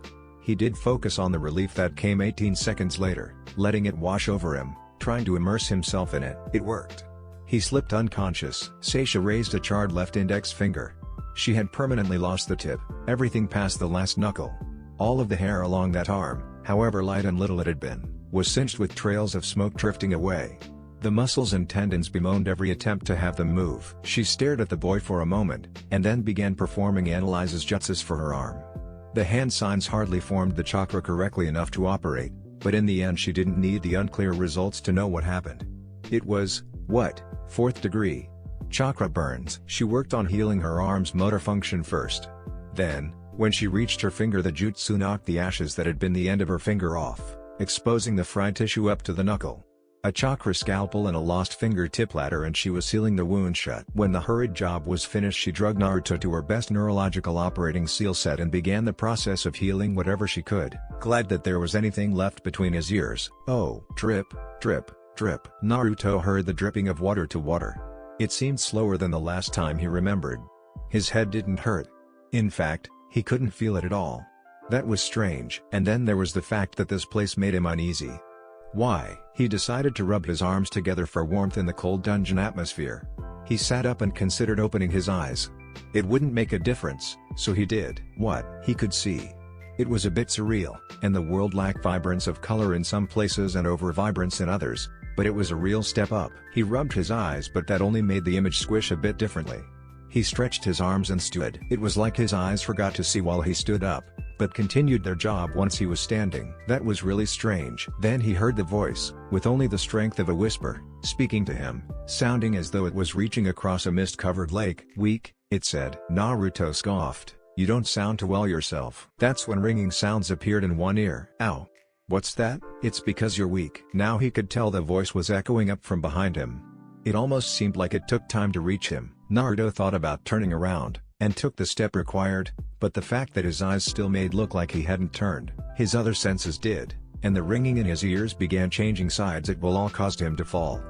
He cracked his head on the stone, still seeing the image he saw while standing, and returned to complete unconsciousness. Oh. Sasuke sat, lower lip hanging out, waiting for the doctor lady to arrive.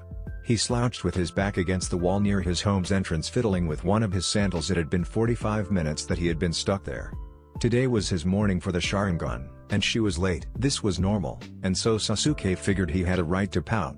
It was an interesting image when combined with the single Tomoe Sharingan active in your left eye and the double Tomoe Sharingan active in your right. That was how Itachi found him. Stupid Sharingan. Stupid doctor person. Sasuke muttered as Itachi walked by. "Don't complain, you never have to do this." Itachi poked him in the forehead and repeated, "Don't complain," and then left the room. Sasuke took to beating Itachi's discarded shoe with the sandal he was wielding. He had left his eyes open since he had awakened, like he was supposed to for the checkup, but now they were starting to hurt. Well, actually they had started hurting over an hour ago, which would have been perfect if she had actually showed up when she said she would, but she hadn't. He tried to find something else to do to keep his eyes open. He wasn't having much success. "Itachi, it hurts," Sasuke shouted. A few moments later Itachi re-entered the room. He reached down to his holster while walking over to his brother, withdrew a pocky stick, and then placed it an inch from the kid's mouth. "That's not going to make my eyes feel better," Itachi grunted, closing the distance between the treat and the mouth by half. "What flavor is it?" "Green tea," Itachi stated simply. "Ah man, I don't like green tea." Itachi's eyes widened. He then tried to stick the food into Sasuke's closed mouth. "MMMPF, okay, I'll eat it." Sasuke took it with reluctance and the corners of Itachi's mouth turned up. His face returned to impassive, then he left the room. Sasuke admitted it wasn't bad, it just wasn't particularly good. He chewed, enjoyed what he could, and soon his eyes slipped shut. When he realized what he had done he tried, but just couldn't bring himself to force them back open. It was her fault. Man, fated Sharingans can really suck. Oh. Sarutobi had not been in his office longer than an hour before Seisha appeared before him with a face full of urgency. His face followed imitated. "Saru, we need privacy." He nodded and offered a room. Inside, Seals active, they remained standing. The QB is becoming too helpful. This got the old man's eyebrows to raise. Too helpful? It raised 1,000 questions. I think it has been running its chakra through the boy's ears nearly since he was blinded.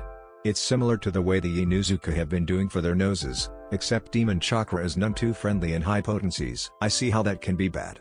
The Hokage commented with full attentiveness. Then it seems the QB wanted to take it up a higher level.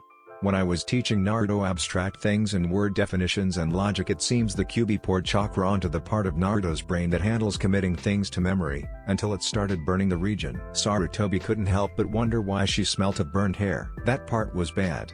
But when I couldn't suppress the chakra that was in the area, it fought back. That was bad. It was pushing huge amounts of chakra into the area in order to overload my husband's suppression seals. It worked the first time. When I tried a second and was failing, I literally shouted to the QB to stop, and it did. That was very bad. Sarutobi took it all in stride, however. He and the fourth had considered this possibility. There is a chance that the QB does see or hear some of what is going on. But there is the possibility that his perceptions are limited in vagueness until Naruto slips towards unconsciousness or begins acting on instinct. I hope that's the case, but I thought you should know, and I didn't want any of the boy's enemies to know about the QB's attempts to help. That would not be good for his case. The third nodded with full-hearted agreement. Would you come check up on him when I send that he is awake? Most definitely. Hiyashi was planning on seeing the boy 4 days from now. Should I suspend it? I don't know, we will have to wait and see when it's closer. Otherwise, keep everyone off training area 69. Naruto needs a lot of things right now, and people invading us is not one of them. Sarutobi nodded again. I need to get back. He was stable when I left him, Kami. He's always stable, but I wanted to keep an eye on him. Thank you, Saru.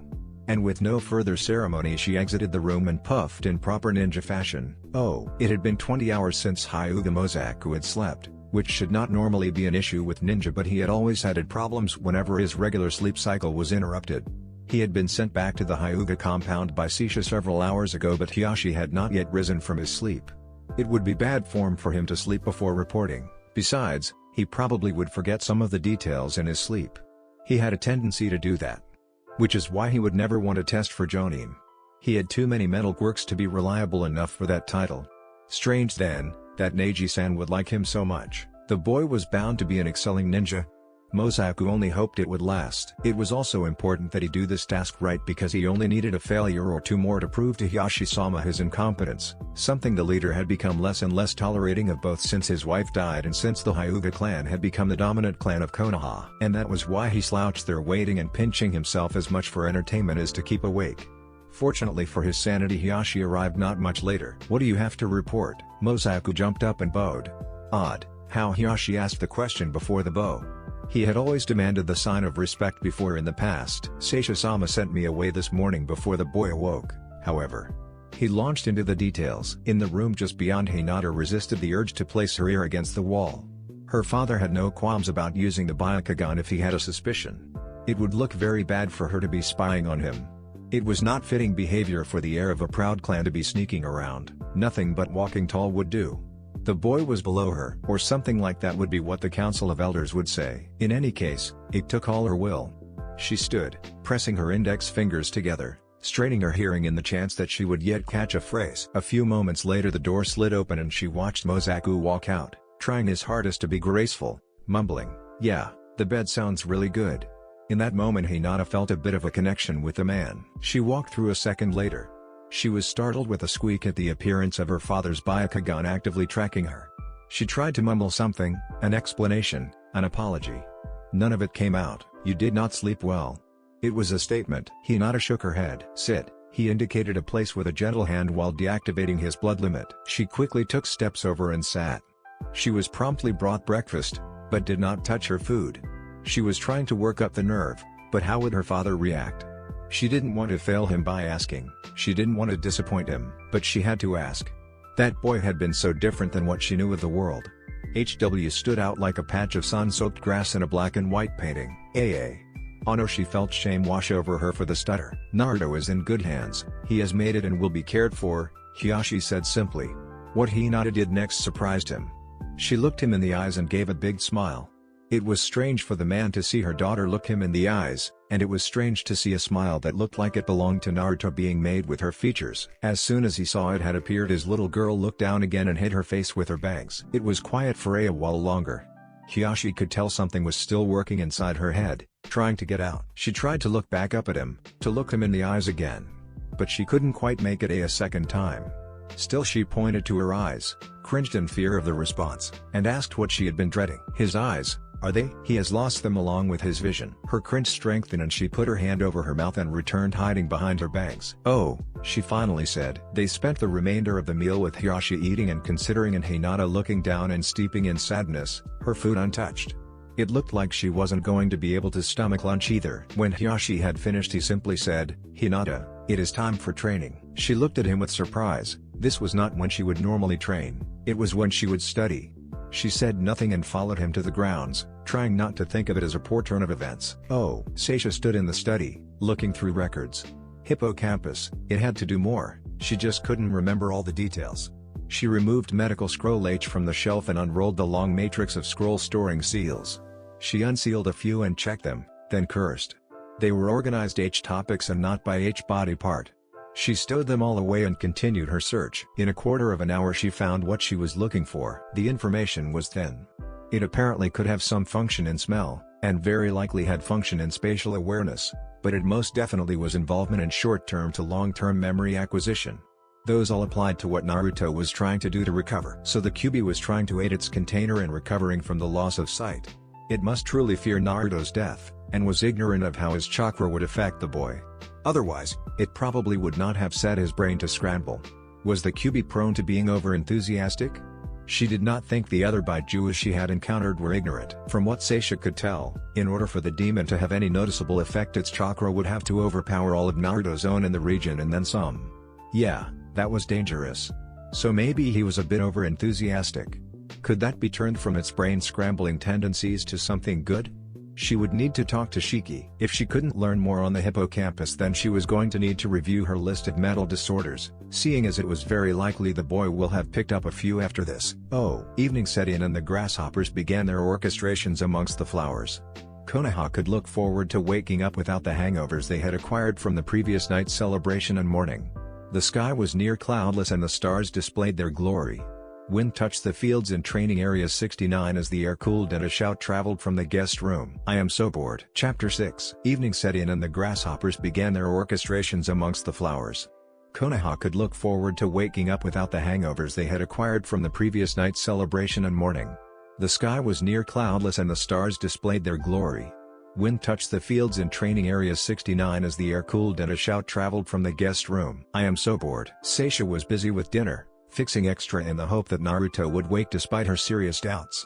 However, that shout made all her hopes fulfilled. She plopped her spatula back in the pot, spraying bits of it on the wall, and ran down the hallway to where Naruto was, acting very much like the 15-year-old she appeared. She flew through the door and found Naruto on his bed staring at the ceiling. Naruto, you're awake. Seisha had to hold back an impulse to hug him. Only for about 5 hours, Naruto exclaimed. I doubt that, you would have gotten up before then. Okay, so I just woke up. But sleep can be really boring, so I woke up bored, he said, swinging his legs into a sitting position. Seisha giggled. To this, it seemed almost as if he squinted at her under his mask. You are way too young to be married. She was a little taken aback. Where had that come from? It also had the potential to be awkward. What was that saying? The best defense is a good offense. Yeah, that would do. Why are you so interested? Jealous? Seisha had expected a dropped jaw, maybe sputtering excuses, maybe blushing. When he first heard it, he looked confused. Then he shook his head and said, no, I just think it's weird. Why would I be? She scowled at him, which of course he completely missed. Alright Lippy, you need to eat dinner. Let's. Ramen. No. What? You said we could have a Karuka ramen. You remember perfectly well that I said if we made a lot of progress today. Eh? No, I really don't. Whenever I talk about ramen all the stuff around it just sort of blacks out. Seisha smacked her forehead. That was weird, why would she hit herself? Mustering her patience Seisha continued. Okay, I said we had to accomplish a lot if we were going into the village. One incomplete conversation hardly counts. Can you stand? Naruto hopped up for an answer. It did disorient him a bit, and he teetered, however he recovered before Seisha could support him. What happened? I was knocked out or something. Did you hit me in the back of the head after we went down those stairs? He accused and then considered for a second. His eyes widened in horror. Did you put something in my food? She breathed out through a tight mouth. I did nothing to you food and I didn't hit you, she said, forcefully taking him by the hand and guiding him down the hall into the living room. So what happened then? We are not talking about this. If it wasn't you, and I don't think it was me. Maybe someone heard he was going to be a super badass ninja and so they tried to stop me before I could kick their butt. Yeah. That might be it. Let the boy think that. He can't possibly actually believe that, and maybe it will get him off the trail. Alright, I need to train hard if they are already after me. I have to kick their butts when they decided to show themselves. So what are we training first? We're eating, remember Naruto? Oh yeah.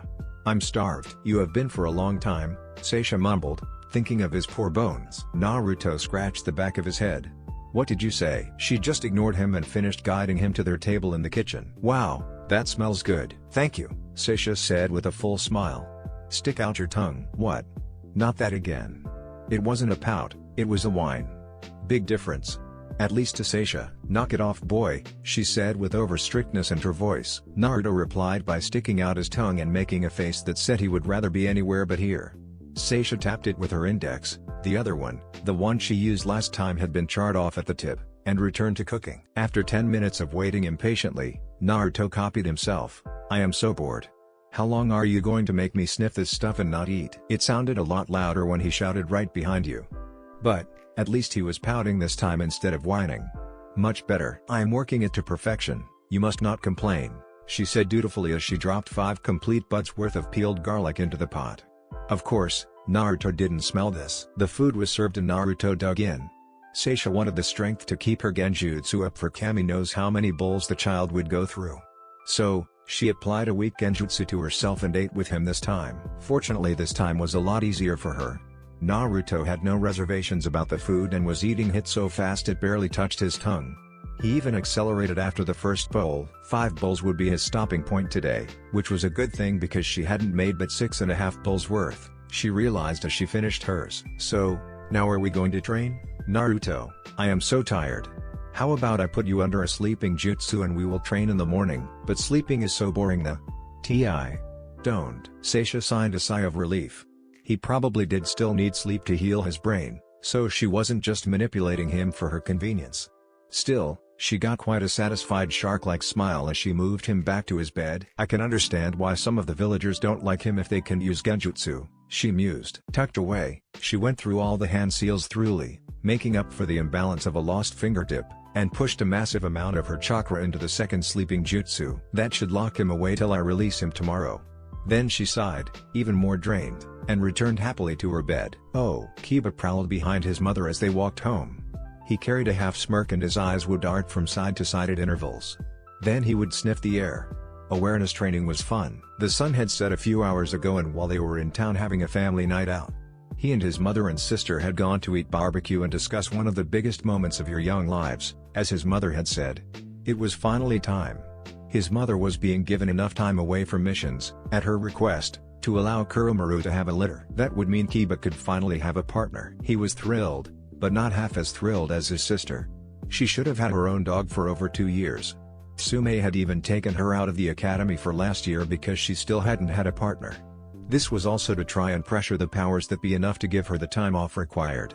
The Inuzuka dogs require twice as long as normal dogs, 4 months. That meant mom needed to give Kuromaru 3 months off, to be safe, and she wanted to spend all the time at home making up for the time the investigation took from the family. Kiba hoped she meant training. Aha! Got you. Kenshi flew out of the nearby bushes in a full-on tackling dive. He rolled his shoulder just out of the way of her trajectory. She managed to tuck her dive into a roll as she hit the grass on the other side of the path. Kiba crouched at the ready as he turned and faced her. Tsume smiled, looking on. Ha ha ha, hey sis, are you trying to do a beast mimicry? That has got to be the worst one I've ever seen. Your fingernails aren't even halfway to claws, he mocked. You don't even know the hand seals for the jutsu, you shouldn't talk, she growled back, looking more feral than her brother. Come on and get some, little puppy, Kiba continued to taunt. Are you going to take that? Tsume asked innocently. Kenshi looked at her mother, and then grinned back at her brother. She lunged again, semi-claws extended ahead of her dive. Kiba rolled the targeted shoulder back, twisting out of her path again. But she had predicted that and widened the swipe of the approaching arm. In the slow motion his eyes widened and he turned his head to try and avoid the oncoming nails. She still caught his face with 3 fingers and rolled into her landing several feet away. He put his hand up to the point of contact. The marks drew no blood, but they burned their course on his face. He was suddenly grateful for his sister's failed mimicry. However, he didn't have time to ponder for the need to dodge her next attack. This time Kiba didn't leave her trajectory, he put his flying fist in her path. She managed to twist it enough to render the attack a glancing blow instead of a nose reshaper. Still, she wasn't able to catch her fall and she landed on her side, which hurt more than the fist from her 8-year-old brother. He pounced, only to be caught by his mother mid-air. Tsume held him suspended by a fistful of jacket. Kiba, you were supposed to dodge. Come on. When do I get to tackle her? Kiba, dodge. Sit could have replaced dodge and it would sound just like a villager talking to their normal dogs, which of course was an insult. He was put down after a growled alright. One more time Kenshi. Tsume had barely said it before she jumped away from her daughter's charge. This time Kiba dodged to the opposite side expected and just as she was passing him he reached out and grabbed Hikoto under the arm. With a jerk he redirected her momentum into the dirt behind him. A dust cloud rose up from the road she had smacked into as he turned around, feeling truly badass. Hey, that's not fair. He smiled, revealing the full length of his fangs, the naturally Nezuka trait. Tsume shrugged. It was mostly a dodge. It was a ninja tactic. I don't know what you're complaining about Kenshi, you used the same attack 4 times. I don't know what you expected him to do. The humiliation was making her clench her fist as she rose, coughing up dust. She wiped her mouth on the back of her dark jacket-covered arm. Haha, consider that a lesson, no charge, Kiba said and stuffed his hands into his pockets. I'll snap your nose runt. He shrugged, trying to act nonchalant while inside celebrating. He just took her down. Oh yeah, he's right. Consider it a lesson. His mother's words made him smirk even more, but then she turned on him. That was still a failure. You let her get way too close to you while you had your head up here. Hey, I was thinking on what my dog will be like. That's a good reason. Not really. Shut up sis. She's right. Ah man. More awareness training wouldn't be that bad. Fine. Whatever. Not tonight.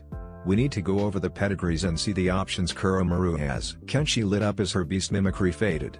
She clapped her hands together and said excitedly, oh yeah, wouldn't she be cute with Otmaru? Kuromaru had been watching the fight with her tail wagging, and when she heard the name she renewed her enthusiasm for the action. Tsume considered. Cute, maybe, but they both struggle with endurance. Kuromaru moaned her dislike. Tsume looked down at her companion. Yes, you will get a say in things too. Contented, the dog went back to a happy pant. Kiba tried to ignore their excited matchmaking conversation as they made their way home.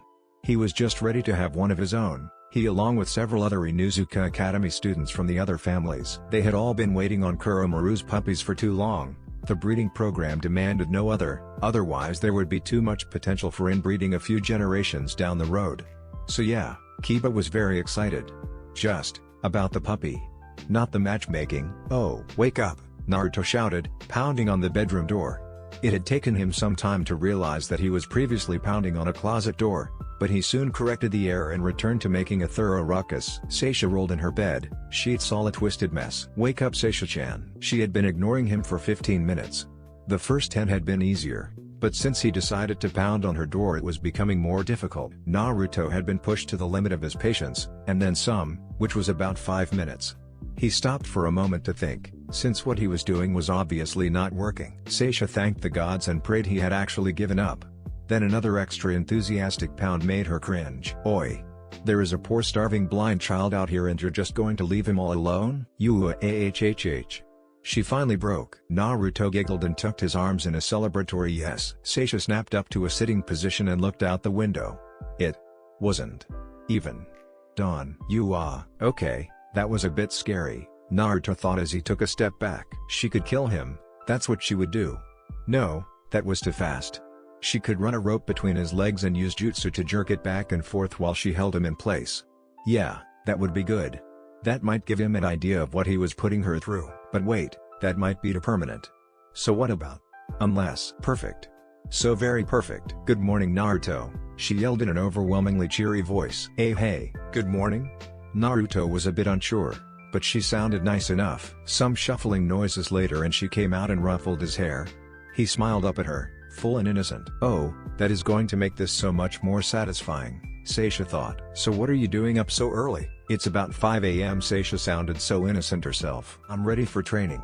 Beside, I can't quite remember, but I think you forced me asleep yesterday, so you owe me. Seisha put a hand on her chest.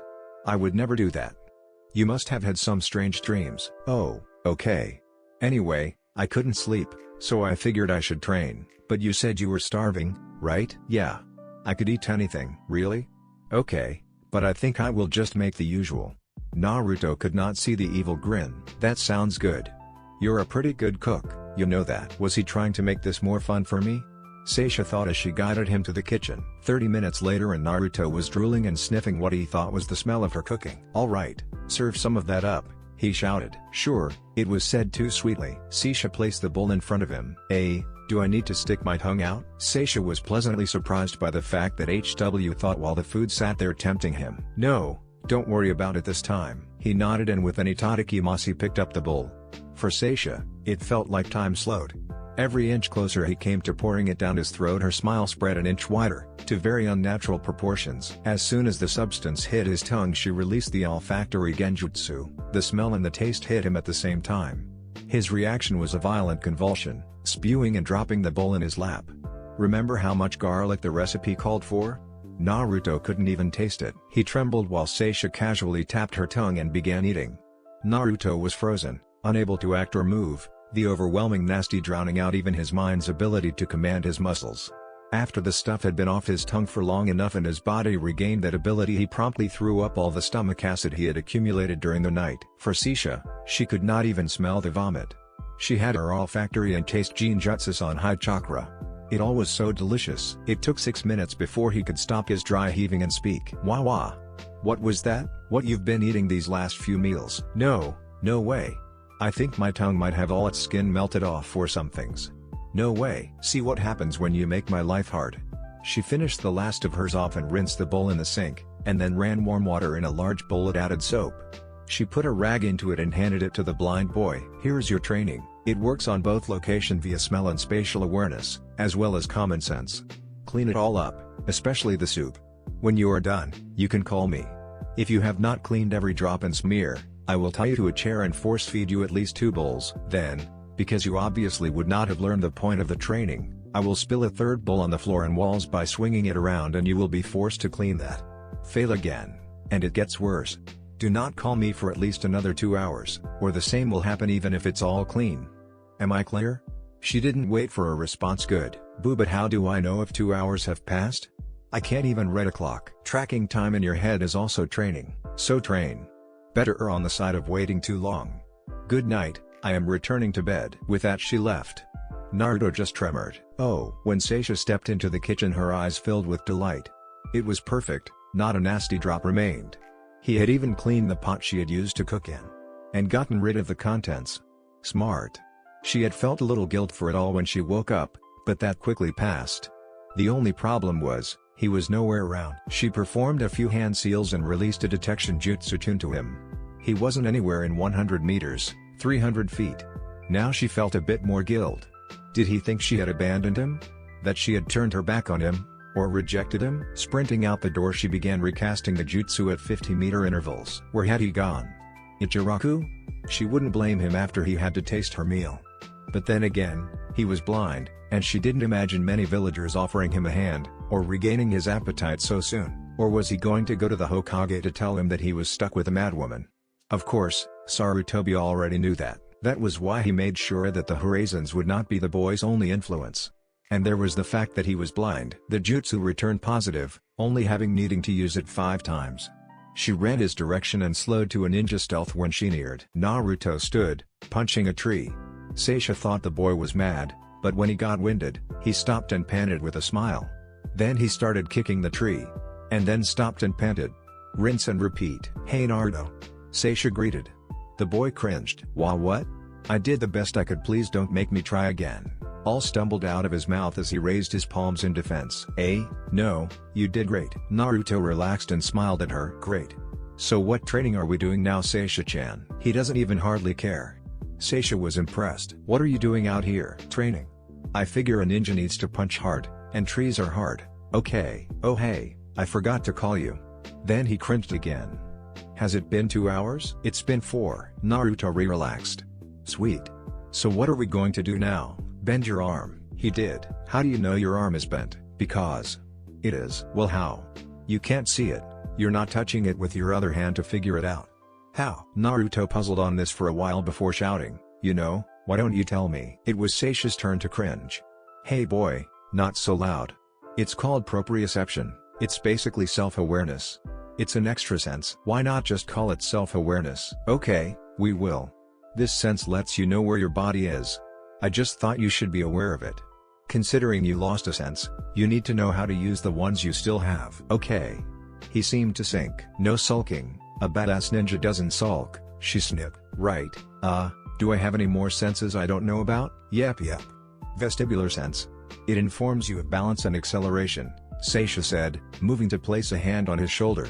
He reached up and grabbed her wrist and hung his arm from it as he thought. Okay, I know what balance is, but what is acceleration? She snatched him up, catching his breath, and threw him into the air and caught him. She set him back down. He giggled. You remember the feel as you went up, and stopped, and came down. Going faster is acceleration, but it has a counterpart called deceleration. That is when you slow down. The sense that tells you of those two, and balance, is called the vestibular sense. He thought for a while and then gave a big nod. Okay, think on them and try to feel them. We're going to the village. Naruto started to talk, but she cut him off. He tried again and muffled his mouth. Nope, feel and think, not talk. She then picked him up and gave an epic ninja leap. Several later and they were out of training area 69 and lightly skipping across the rooftops of Konoha. For Naruto, he would pay close attention to the feel of rising and falling, but that attention only lasted so long. He was more interested in the smells. They were a lot stronger than when he could see, but it weird that they were never uncomfortable. Seisha had explained how that happened, like when you close your eyes at night and can hear more, but then, he had never smelled this much better when he had his eyes closed. Must be because he hadn't seen in a long time, 35.5 hours. Food smells were in the distance, dust and people were the strongest. Here and there he caught a scent of flowers, probably from window boxes. But then, the flowers steadily grew stronger. Finally, Seisha jumped down to street level. Naruto took a deep breath, enjoying the mental pick-me-up the flowers offered. Where are we, Naruto? Seisha asked in her teacher mode. Wait, you're lost? And you're asking a blind kid?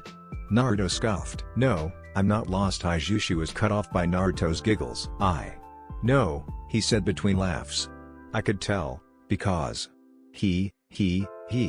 You sound just like that mean orphanage person who came to teach us. She always talked. He. Like that and pushed her lips together all weird like. He had finally recovered from his giggles. He sighed with a reminiscing tone. I played some good pranks on her.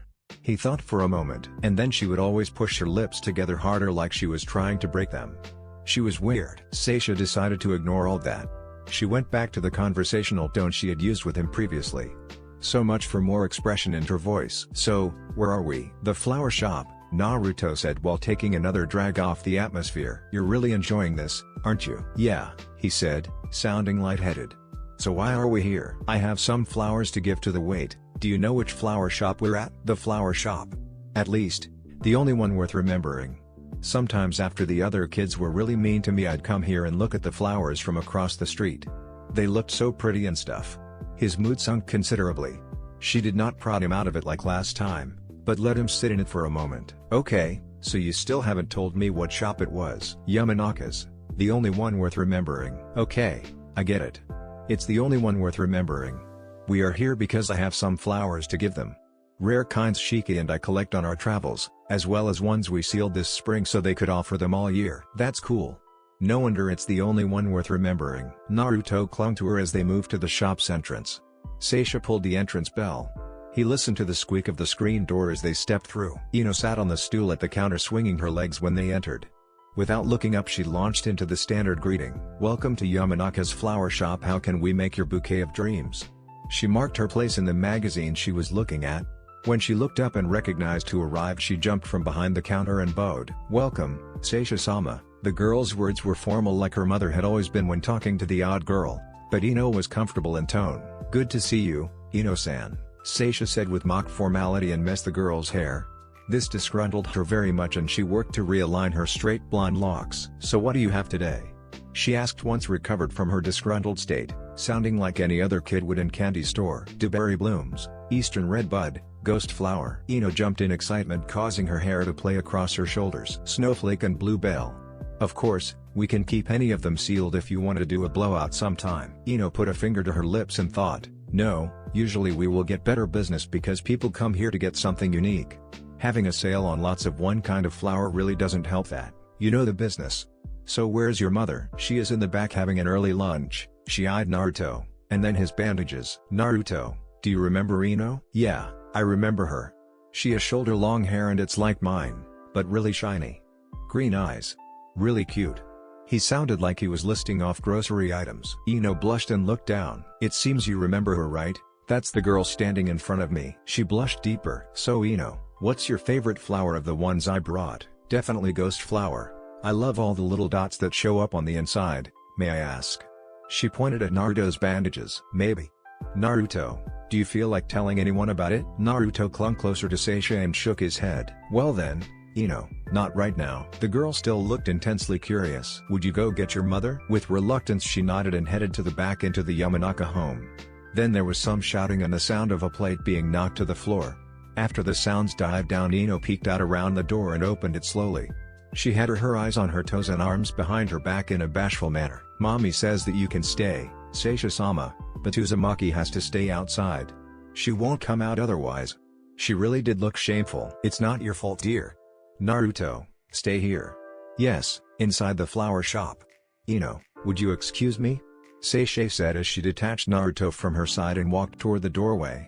Ino's eyes grew big as she squished herself against the wall to make room. When Seisha passed her, it was almost like a storm. Naruto remained where he was, a bit lost in his world of darkness. Ino bit her lip to stop her curiosity's desire to ask about the bandages. Straining his hearing, Naruto could only hear one loud voice arguing, the other was too calm or too quiet to pick up on. Naruto began shifting his weight from one leg to the other as he waited. Just about when Ino was going to give in to her curiosity, Seisha returned. She turned to Ino and hugged the girl, saying, there are many good qualities your mother has, but she also can be both ignorant and prideful. Those are two things you would do well not to imitate, Ino dear. She walked over to Naruto and gave him her hand. I am sorry, Ino, but this shop no longer has our business, which means I will be seeing you less. I hope you do well. Seisha waved as she exited the store in a suppressed hurry. She lifted Naruto under one arm and again began jumping across the roofs. Seisha-chan, what was that all about?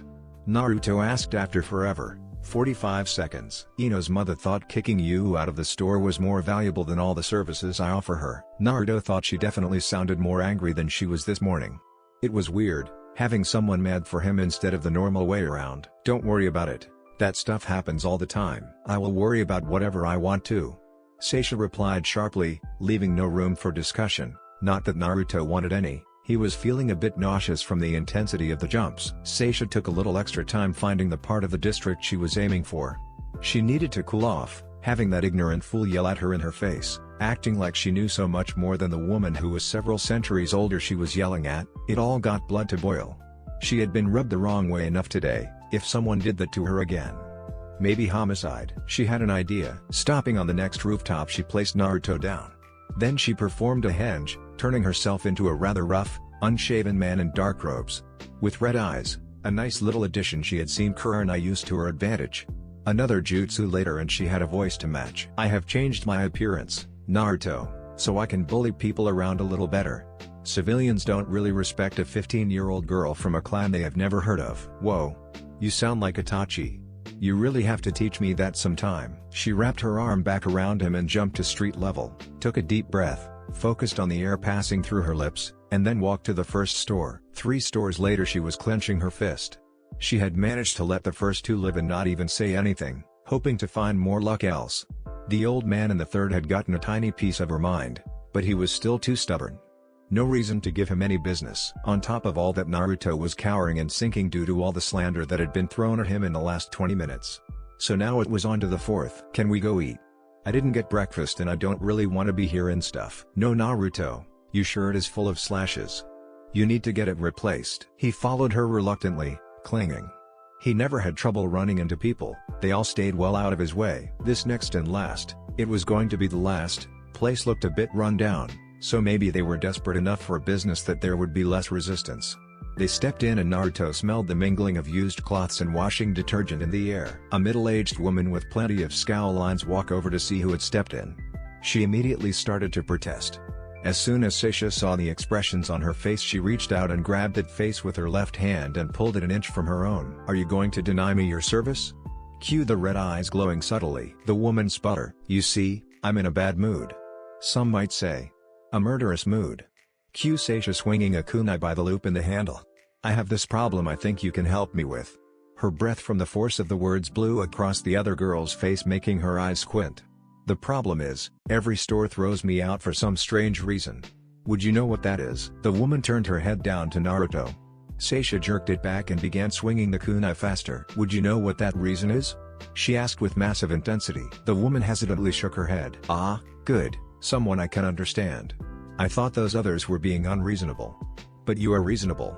You are going to offer us your services, and we will politely look through your shop, and we will buy, and you will say thank you, and come again, and all the pleasantries, and then we will leave you with all your various parts attached." Seisha more threw the woman's head back than releasing it. Naruto kept his head down shyly. "Oh, fine, we are leaving. 2 shirts and 1 pair of pants is all you get. I am not buying you any more for a whole week," Seisha said after Naruto complained of the selection process yet again, and complained that he was hungry yet again. His eyes widened. "You're buying these for me?" "Of course," Seisha scoffed. "That is so cool. You're the best. Can we eat now?" "Are you happy with your cloths?" They feel good. Are they orange?" "No, they are not orange." "Ah man. What color are they?" "Your shots are a gray camo pattern and your shirt is black." "You do remember black?" "Yes, of course I can remember black. That's all I can see right now." "Ah. Right. It looks really good on you, especially with your blonde hair. Much better than orange." "No way, nothing is better than orange. Awesome ninjas don't wear orange." "Nuh-uh. Only the most awesome ninjas wear orange." "Whatever, Naruto. Didn't you say you wanted to eat?" Seisha decided on changing the subject. "Yeah. Ramen. Are we going?" "Yes, we are going," she said as she thanked the lady and gave her a big smile. They stepped outside. "To Ikaruga?" Yes, to the ramen stand." Naruto woohooed and stood next to her expectantly, ready for her to pick him up. "I don't know where it is." "What?" It seems we can't go there. We might have to." The poor boy's face looked like it had seen its puppy die and its candy taken away, and maybe a third tragedy as well. "I know where the ramen stand is. Let's go," she said as she picked him up. His face looked as though he was recovering from a heart attack. As she again jumped across the rooftops of Konoha, she released her hinge. Up went a scary man, a poof of smoke at the top of the trajectory, and out flew a young girl. Naruto was just trying not to get nauseous from the ride. Soon they landed in the street and people formed that large empty circle around the boy they seemed to always do. It had actually earned the kid a few beatings in the past because some bullies thought that happened because he was tough and they didn't believe it. They walked a bit before Naruto spoke. "Hey, you didn't tell me you were changing your voice again." "What?" Naruto's head snapped up to look at the voice. I guess Itachi is nearby. I wondered why it sounded so quiet. What's a Sasuke?" Seisha then remembered. "Oh, Sasuke, he probably had a really bad morning yesterday." She looked down at his confused, bandaged face. "He is Itachi's little brother. I wonder if he is cool too. I need to make it up to the boy. Let's go invite them to lunch." Naruto seemed excited by the prospect. "Which way are they?" Naruto pointed in reply, and then they made their way over and found the two arguing. "Itachi, I'm hungry now," Sasuke said, his eyes closed. "I am too. We can eat when we get home." "Pocky?" "No Pocky. How am I supposed to become a ninja eating Pocky?" "I'm cool," Itachi said, absent-mindedly fingering the Pocky holster. Sasuke raised an eyebrow, still keeping his eyes closed. Yeah, you said that like 5 times already. Let's eat, then you would be more cool. It's already past 1 o'clock. Oi! Itachi! You wanna come eat some ramen?" Naruto shouted to them. Itachi looked Naruto's direction as his Sharingan flashed on. Seisha stiffened and moved closer to the boy. As soon as Itachi saw Naruto, the Sharingan shut off. Sasuke then opened his eyes and looked at the other boy. "Sure. Where?" Sasuke tried not to look up at his brother in disbelief. He wasn't very successful. "Ichiraku, with Tuchi and Ayame." "Hey Sasuke-kun, let me make it up to you for yesterday. I'll buy your meal." Seisha offered as sweetly as she dared. She didn't want the boy to get a crush on her, after all. "Itachi, if we are going to eat, let's get something beside ramen. You can't be a strong ninja and eat ramen. Naruto froze, shock and disbelief evident behind his bandages. He was filling his impressive lung capacity for a reply when Seisha nudged him. He looked up at her, and then back to Sasuke's direction. Shows what you know about ramen, or being a ninja. Seisha smiled and whispered while covering her mouth, much better. Naruto grinned up at her. Sasuke was outvoted and they all headed to the Ijiraku ramen bar. Because it was past lunch, only one seat was taken, which was a good thing since the bar only had 5. The other man was hunched over his ramen bowl and wore the Chunin vest. Seisha recognized the man and guided Naruto to be the one sitting next to him, then her, then Sasuke and then Itachi. Much to Itachi's disappointment, there was no Pocky-flavored ramen. If that makes any sense, since Pocky itself is flavored after other things. Iruka-kun, it's good to see you. Iruka cringed, and then slowly turned to see her face. Ah, don't worry, I'm not going to embarrass you. How can I know that? You practically ruined a marriage. You're not that desperate. That girl was hardly marriage quality. Iruka groaned his response, then took stock of the other characters. On the far side is Itachi, that boy who I had barely had time to greet before he was already graduated. And then there is his little brother, poor child has a faded. And her, and is that the demon boy? He looks like he's been blinded. When did that happen? Hey Naruto. Tucci greeted, turning around from his broth. I see you brought friends, care to introduce? Sure. This is Seisha-chan, he said, grabbing the shirt on her shoulder. Then there is Itachi. He's cool. And Sasuke, who might be cool, but he might be dumb. He thinks ninjas shouldn't eat ramen. Sasuke growled. It didn't have the same effect Itachi would, which lowered Naruto's opinion of him a bit more. Good to meet you all. Sasuke, I hope to change your mind. So, what will it be? Miso. Then beef, and then miso. That's it for now, Tucci laughed. I'll get started, Ayame, would to take the rest. She said, and then removed the pen from her mouth. She took their orders and then Sasuke spoke up. So, Seisha-chan, what happened yesterday? That was a bit daring, Itachi said. Seisha turned her neck very slowly to face the mouthy Uchiha. Her smile was full of teeth. Kami, this has been a day in hell. I cannot kill this kid, I cannot kill this kid, she chanted in her mind. Did your eyes hurt you, Sasuke? She said, trying to sound sympathetic between her clenched teeth. Yeah. I had even activated the second tomoe I have in my right eye. 4 hours straight of keeping eyes open even without the second tomos really hurts. Funny how he never talked to me like this when his mother was around. Really? I bet that did hurt. Ayame's female intuition told her to watch. It was at least going to be interesting. Yeah, even my head was burning a bit. Oh. Well, her jaw clenched tighter. Naruto had just had his normal eyes stabbed out. Want to trade places with him? Then I could have seen to you yesterday instead. Irika's jaw dropped. Ayame's face washed over with concern. Itachi didn't seem to notice. Tucci stopped mid-stir. Naruto cringed and tried to hide his face. Sasuke felt a flare of her killing intent. It was enough to stop his heart the way a sneeze does, only for longer. Had he had normal eyes he probably would have seen spots in them. An instant later the killing intent was gone. Much to his relief. Is that what happened? Sasuke asked. Naruto mumbled high from where he was hunkered. The young Uchiha gulped. Oh, was all he could manage. The mood remained solemn, except Itachi, who still acted unnoticing, until the food was brought out. Naruto's head popped back up with a big grin. Ramen, I have been dreaming of you. I had to eat sewage this morning. It's been so long. Sasuke's eyebrow twitched. He leaned back and asked Seish, does he always talk to his food? That's the first time I've seen him do it. The answer was hard to hear for the blonde boy's slurps and happy grunts. An itadakimasu later and everyone was enjoying the ramen in the lifted mood. Sasuke was still feeling a bit lightheaded, so he took it slow. After the meal was shared, Seisha spoke. Sasuke, we still need to do your checkup. The seals we had designed this time might be the ones that let you suppress your Sharingan properly. Itachi, can someone bring him to my place tomorrow? Itachi's head snapped around. Sharingan active. Immediately Seisha looked aside, allowing anger to pull her face. The Sharingan was gone a moment later. Yes. Good, I hope to see you then. If you two would, I need to talk to these people about the status of the information regarding Naruto's eyes. Please do the same for Sasuke. Itachi stared, and without moving he said, Naruto's condition is classified, little brother, and you are not at a rank to reveal it to anyone. The Hokage has not decided the punishment yet, but considering his decisions in the past, revealing the information may give you the death penalty. Sasuke's eyes grew huge and he gulped.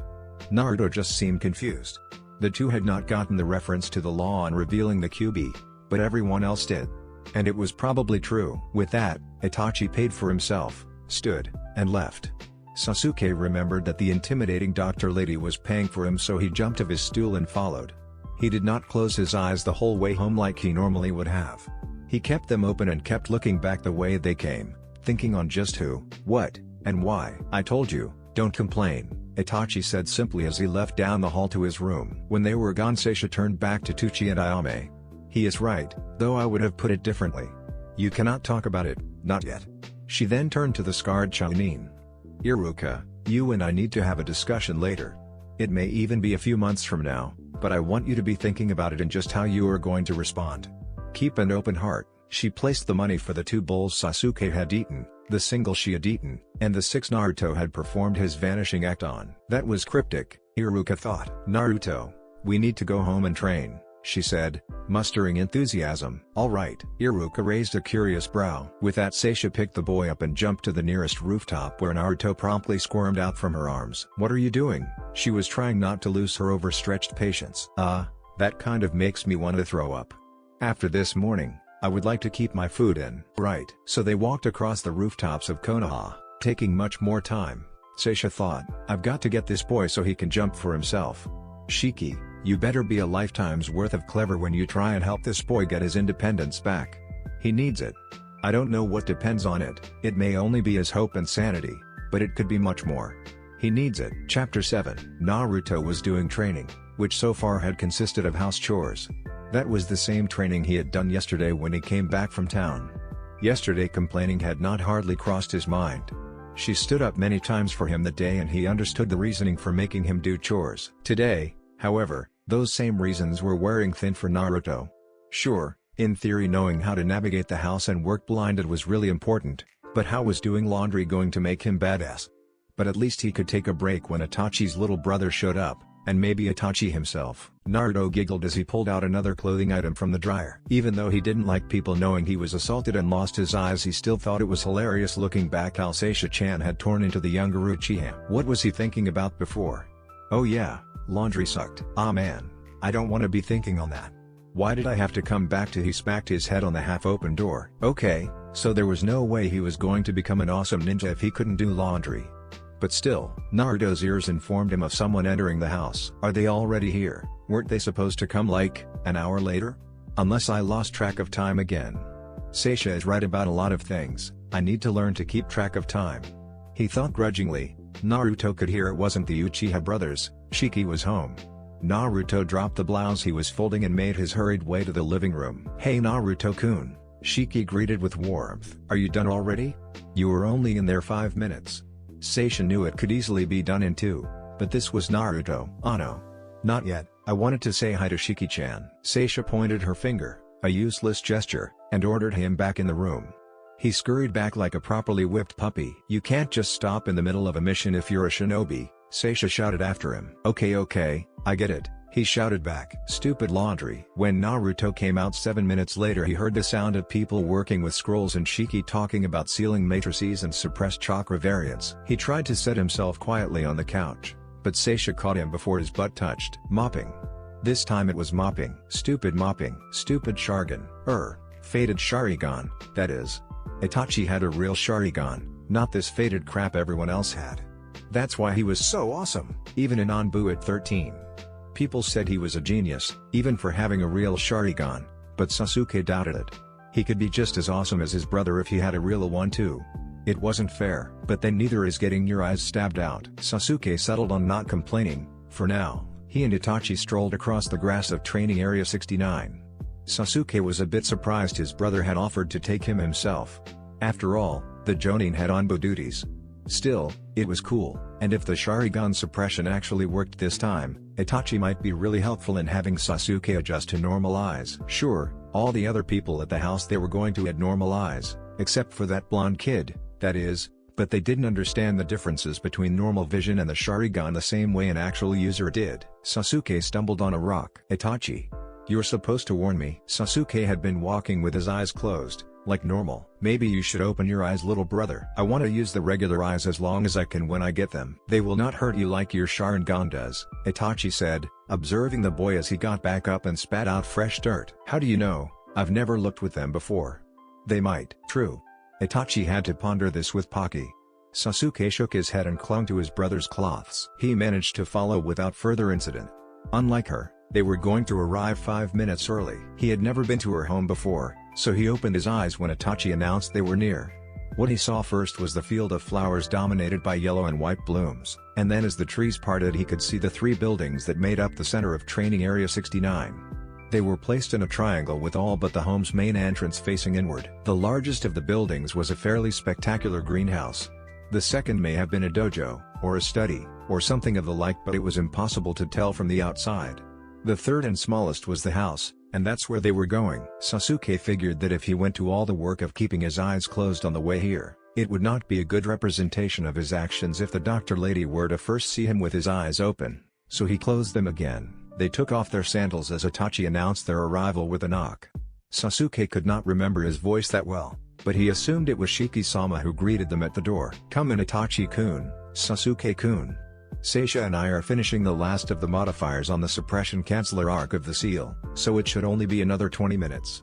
He ushered them in and pointed to a couch for Itachi to lead them to. "Have you decided which of the possible spots you want to place the primary matrix on, Sasuke-kun?" He had 3 options, having it bent into a swirl on the left cheek, a straight line tracing down the spine from the base of the head to the 3rd vertebrae in the lumbar, or curled in an elliptical pattern over his heart. He didn't really want a target marked on his heart, and some ninja have a Kake Genkai, blood limit, that allows them to see seal marks through paper, walls, and clothing. Itachi had informed him of this. While the spine was in a much better place, it would probably look cooler. On top of that, each positions had probable benefits and deficits. The cheek would allow him to reactivate the Sharingan in an instant, but it would deface him. The spine would use the least chakra due to the large and constant flow along the spine, but it might interfere with his jutsu, the most likely way being in strength. And the heart would neither deface or interfere, but it would have the longest delay for the Sharingan to reactivate. A bad thing, since the most fundamental of the Sharingan's uses was to compensate for an opponent's speed. He could deal with slightly weaker jutsus, he would just have to use more of them. The Sharingan ensured that he had many to choose from. Spine. "I think that is a good decision," Shiki agreed. Sasuke curled up on the couch and resisted the urge to open his eyes. Itachi ate his Pocky next to him. Soon the Horizons were back to mumbling in low tones and scratching notes. It was relatively peaceful. "Seisha-chan. Seisha-chan. I finished the laundry, and the mopping, and the dusting and making the bed. Can I train now?" Naruto shouted as he felt his way into the living room. "Wow, you guys breathe loud." "You're calling us loud? You almost just shattered all the lights in the house," Sasuke said back. "Eh? Hey Itachi-san." Sasuke growled. "Pocky?" Itachi offered. "What's Pocky?" To those who could see, it looked like Itachi was caught up in a struggle not to hyperventilate. "Eat," he commanded as he withdrew a stick. "It's not really that good," Sasuke said. "Eat." Itachi's order sounded slightly panicked. Shiki looked up from his work to watch. Naruto fumbled his way over and took the stick. When it came close to the boy's mouth, Itachi's Sharingan flared to life and the Tomoe began their spin. Seisha tensed but held herself from action. With much drama, Naruto crunched down on the treat. Itachi was on the edge of suspense. "That's pretty good," Naruto concluded after a time. The corners of Itachi's mouth curled up and his Sharingan slowed to deactivation. Seisha allowed herself to relax, thinking Itachi the most curious Sharingan user she had encountered. "Naruto, Shiki and I need to concentrate. Go outside and punch some trees or something." Shiki gave his wife a suspicious look. Seisha waved him off. "Okay. Hey Itachi, you wanna come help me?" Itachi took some serious time considering this. Naruto, lacking the ability to see his expression, grew steadily more confused. "Well?" he asked impatiently. I need to make sure everything is going to go well for little brother's sealing." Okay. Maybe next time." "Little brother, you want to come?" Sasuke pointedly ignored him. "You guys are quiet today. Alright, I'm going to go show the tree who's tougher," he said as he felt his way to the door. When the door closed, Sasuke asked Tree. "This is not working," Seisha snapped. "If you think him repeatedly punching a tree is stupid, go give him better training yourself. In the meantime, we are going to figure out how to fix you Kake Genkai." Shiki looked at her wide-eyed, backing his head a fraction. "Bad day yesterday?" he inquired tentatively. "Oog, you have no idea." Shiki placed a hand on her shoulder and began squeezing out some tension. Seisha gave an appreciative grunt. "Little brother, I think it would be prudent to go outside until Shiki-sama and Seisha-sama have finished their preparations." Sasuke nodded his agreement. He had no reason to have another encounter like yesterday. He stood and followed out, but exited as quietly as possible. He saw Naruto walking and swishing his feet out in front of him to search for obstacles as he made his way to the forest's edge. Sasuke crept along the house trying to get around the corner undetected. Just a few more steps and he would. You guys really do breathe loud. So what are you doing, little brother? Sasuke cringed. Don't call me little brother, team. Ha ha ha. Don't like it. Nichan, team. Sasuke was glaring. But then he decided to close his eyes due to the uselessness of his action. So Nichan, are you just going to glare at me all day, or are you trying to become an awesome ninja too? What is with him? And why does he have those grooves down the side of his face? Did he get those in the attack? They shouldn't be permanent. They kinda look. Whisker, why? No. What? You don't want to be an awesome ninja? No. Yes. No, I just don't want to train with you. Sasuke plopped himself down in the grass sullenly. That's okay. Then you want to know all my awesome moves when I go to kick your butt, as if. Ha ha ha, I can beat you blindfolded, blind. Sasuke hnned. Naruto began marching his direction. I'll swat you around so hard you will wish I was a tree, Naruto declared. What? Sasuke was giving as quizzical of an expression as his face could manage. Come here. Naruto closed in with one hand seeking hand and the other a cocked fist. Get away from me. Naruto grabbed him by the collar and lifted him to his feet. Let's go. No way, team. Sasuke cracked his eyes open just in time for his Sharingan to see the oncoming fist. He tipped his head and the punch landed in the wall beside him. Ow ow ow. Naruto shook the hand but didn't relax his grip on the collar. He pushed Sasuke up against the wall and cocked for another strike, locating his target by the breathing. Sasuke tipped his head the other way and again Naruto smacked the wall beside him. Sasuke just looked at him with bewilderment. Naruto cocked his fist back a third time and aimed for the chest. Sasuke saw this and snapped a controlled kick to Naruto's locked leg, hyperextending the knee backwards ever so slightly.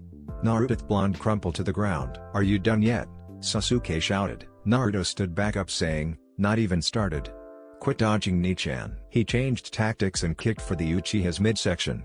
Sasuke torqued his waist, letting the kick hit the wall and then reached out and pushed Naruto on his butt. Ah man. See, this is why I need to train, Naruto said as he stood back up and went for a full tackle. He smushed Sasuke into the wall on impact and drug him to the ground. The two grappled back and forth, their shouting and grunting growing louder. When they heard the sound of the door opening they froze. Seisha looked out around the corner. Sasuke gulped, his right eye evolving to second Tomoe without conscious command. The corners of Seisha's mouth twitched up, and she returned inside reporting, nothing's wrong, team. You almost got us killed, Sasuke snapped, rolling Naruto under him. Naruto looked up and considered. Seisha-chan would only kill you if you killed me, I think. Sasuke roared his frustration, well, the best roar a 7-year-old can muster, and grabbed Naruto's shirt at the shoulder and began slamming him into the dirt repeatedly and closed his eyes. That's when Naruto's fist cracked him in the chin, snapping his neck back. When the neck snaps far enough back, the top of the brainstem gets pinched in the foramen magnum, stopping nerve activity in the area for an instant. Lights out. Naruto was at the perfect angle to achieve this. No permanent damage, just lights out for the target. Sasuke fell limp onto the blonde. Naruto pushed him up awkwardly. Hey, Nichan, get off. Nichan? Yes. I win. I am so badass. Oh. 15 minutes later Seisha returned outside and saw Naruto at the edge of the forest punching a tree with alternate. She made her way through the flower, being careful not to crush what flowers Naruto hadn't. He stopped to pant and greeted her. Hi. Where is Sasuke? Naruto pointed back in the direction of the house. It wasn't a very accurate indicator but Seisha could spy what she had previously missed. Sasuke was limp in the grass with his finger forced up his nose. She giggled. You knocked him out? Yeah. He wasn't hard. I just need to train so I'm ready when a more powerful enemy shows up. One problem, Naruto, I didn't give you permission to knock him unconscious. What? I need permission to beat my challengers? That's dumb. Seisha growled. We need him awake for the sealing ceremony. Go get some cold water and dump it on him and bring him inside when he's awake. Hurry. The previous growl was all the warning Naruto needed to not argue. He made his way back, reaching out until he touched the house and then walked along it until he found its entrance. Seisha watched him enter and then walked to the limp raven-haired boy. She looked down and giggled again. After a short internal battle she grabbed Sasuke's free hand and stuffed it in his other nostril and returned to the house herself. Inside Naruto was busy fumbling through cabinets feeling for a pitcher, Itachi was fiddling with the snap on his Pocky holster and Shiki was triple checking his work. Naruto filled the largest container he could find and felt his way back out of the house. When it came to the ceiling, the first option was black ink, and second was a tan or white ink to be more discreet, but Shiki vetoed that. He was to perform a never-done-before experimental Keki Genkai suppression seal, and anything that would make it more difficult for him to see was not going to happen. Sasuke was a young boy with his life ahead of him, and Shiki didn't want to ruin that. Seals can be removed, but there was always the potential that it would do irreparable damage beforehand. He needed to see clearly whether the shapes were perfect or not before they activated it, and that needed to be done on the body where light ink would be most counterproductive. Sasuke returned inside, acting as dignified and stoic as his young self could. "Are you ready?" Shiki looked up and said after another 5 minutes. Sasuke confirmed. Itachi nodded his encouragement, something Sasuke hardly ever remembered him doing before. Seisha, deep in her thoughts, moved over and opened the hidden hatch to her pseudo-medical room. As she let them go ahead of her, Naruto burst in from behind. "Hey, I wanna come." Shiki faced him, ready with an answer. He had already considered the possibility. "No, Naruto, you would not see what was going on, and we cannot risk any chakra interference. And there is a lot of potential for that with Naruto." "Good point." Naruto turned around and left. Everyone looked at each other with surprise. That was easy, they all thought in unison. Seisha made a mental note to check on him as soon as the procedure allowed. "Itachi, I would like you to come so you can give a report to the Uchiha Council." They used to be called the Uchiha Elders, but no sane elders remained. The group entered the White Hall, now lit with a blue-tinted chakra illumination system. The first room with its uncomfortable chairs was passed by. The numerous seals within the operation room had the potential to interfere, and so Shiki applied chakra to each panel's turning seal, flipping them over to reveal their smooth, unmarked bottoms. Once the room was prepared and all the wall panels were covered and the ceiling panels set to regulate the chakra flow underneath, Sasuke was directed to the center of the room. Shiki removed 5 scrolls, and using the tile division on the floors, set them around his patient in a perfect pentagon. Sasuke was ordered to take off his shirt and lay on his stomach, and then Seisha aimed each limb at the meeting points of the pentagon with head pointed to the top. Shiki withdrew an extremely fine brush and a larger brush along with a rule. He placed the rule directly over the boy's spine. Itachi backed into a corner, keeping his Sharingan deactivated as ordered. Shiki made measurements from the boy's ribcage to the rule, and then from the point of the hip to the rule, and once centered to the best of his substantial ability, he began drawing the outline of many curved spikes pointing out from the rule and then filling them in with a thicker brush. The spikes would be guides to the immense and detailed ceilings, guiding them to their proper locations on the spine. Seisha did last-minute chakra control exercises, similar to a performer warming up on their instruments in preparation for a big night. When Shiki was done placing the 2-foot-long pattern, he and Seisha stepped away. Once outside the pentagon, Seisha addressed their patient. "I know it's uncomfortable, Sasuke, but you need to tip your head forward about an inch more," Seisha instructed, receiving an approving smile from her husband. The boy complied without comment or complaint. This was his chance to get as close as he could to an actual Sharingan instead of the faded one he was stuck with, and he was not going to screw it up. Shiki took the next 4 minutes to perform angle inspection jutsus and the like. When he was satisfied, he placed himself at the bottom of the formation and Seisha moved to the top point. It was her job to monitor chakra flow in the seal on the ceiling and supply the chakra for the 2 sheets she was closest to. Shiki would be supplying the chakra for the bottom 3 and guiding the whole process as it implanted itself on the Uchiha's body. "Ready, Sasuke-kun?" "Hi." "Begin." With that, the Horizons began pumping chakra out of their bodies. A glow worked its way across the man markings, intricate and small markings. Soon the room was lit with a soft glow while the marks slid off their paper and traced their way to the patient. They shrunk as they neared and soon were entering from the ends of the tube Shiki's design had created. The seals stopped, separated, combined, and warped according to the influence of the marks. Sasuke tried not to scream. Each symbol that moved across his skin felt like a molten piece of sandpaper being pressed into his skin. After 2 symbols moved over the same piece of skin, it felt like it should either catch on fire or bleed, and he was having hundreds play their merry tune across his pain sensors. However, he was not going to screw this up, even if it put him within an inch of death. So he tried not to scream and he succeeded. Once the symbols were in place, Shiki and Seisha nodded to each other and then pushed chakra into the seal as fast and as powerful as they could manage. The imprinting burned so bad that Sasuke could only start to scream before passing out. Bright blue streams of light shot out of his back, steam rising from it. 30 seconds later it was over. Shiki fell to his knees and Seisha ran to the boy. She had analysis jutsus running up and down his spine. The skin the seal had moved across was traced with red inflammation, but it paled in comparison to the sunburn-like damage found everywhere within an inch of the seal. He was thick with perspiration, but there was no muscle or organ damage. The nerves seemed to think the whole thing very undesirable, so Seisha ran her best soothing technique over the complaining areas. Itachi remained stock still like he had the entire time. Shiki drugged himself over to the boy and inspected the seals with a pair high-powered magnification specs. 7 minutes later he had his conclusion. It all seems to be in place. He then looked up at Itachi, removing the glasses. This is far from the most difficult seal I have done, but it is one of the most unique. I am confident he will be okay unharmed, but the effectiveness of the seal is still unseen.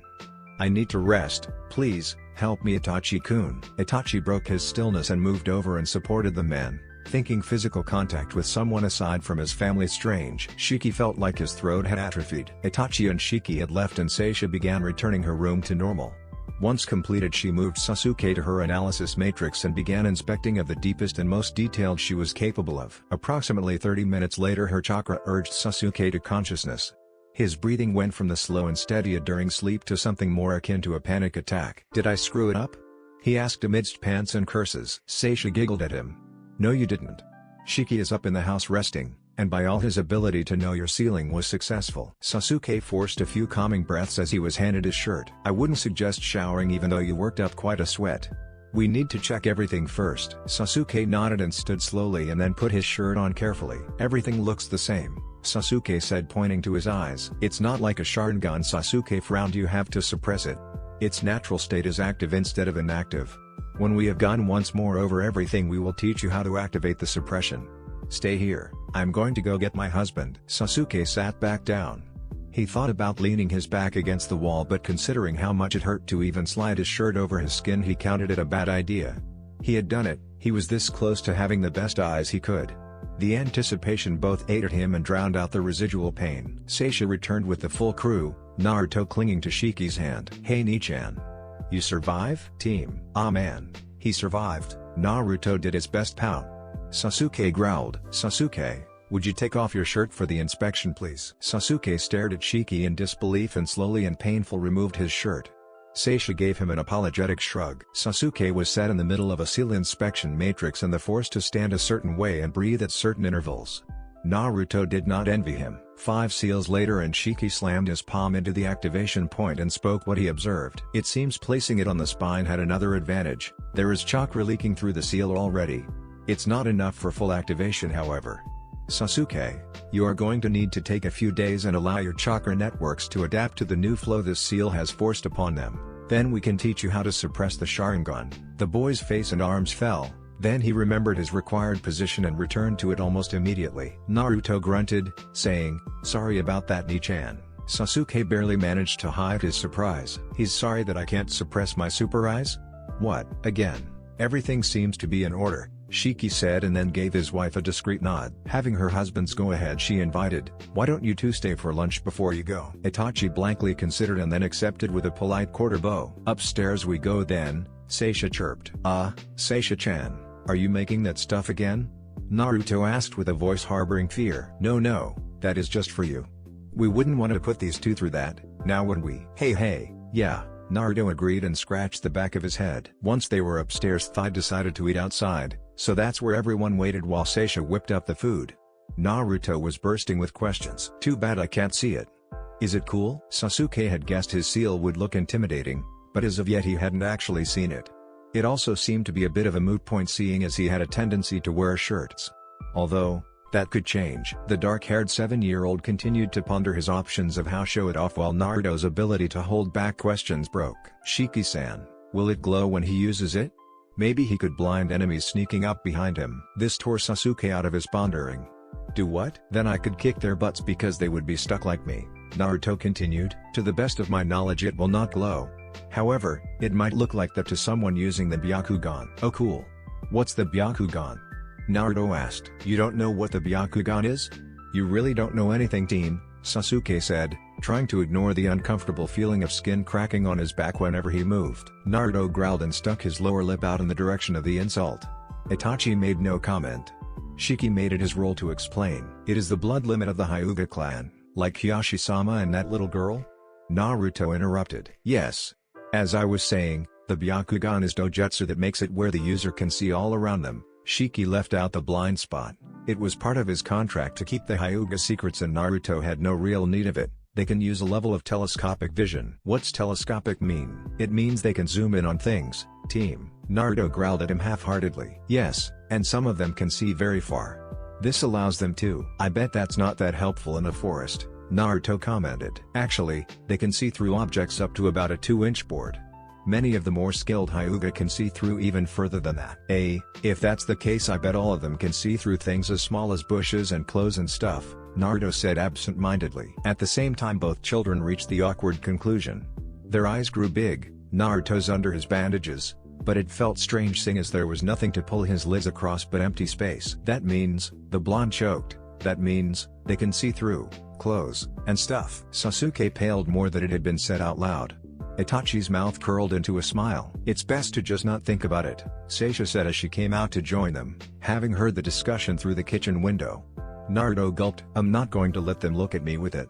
It was strange hearing Sasuke stutter. Seisha gained a maniacal grin as she made her next declaration. Weren't you listening? They have 360 degrees of vision.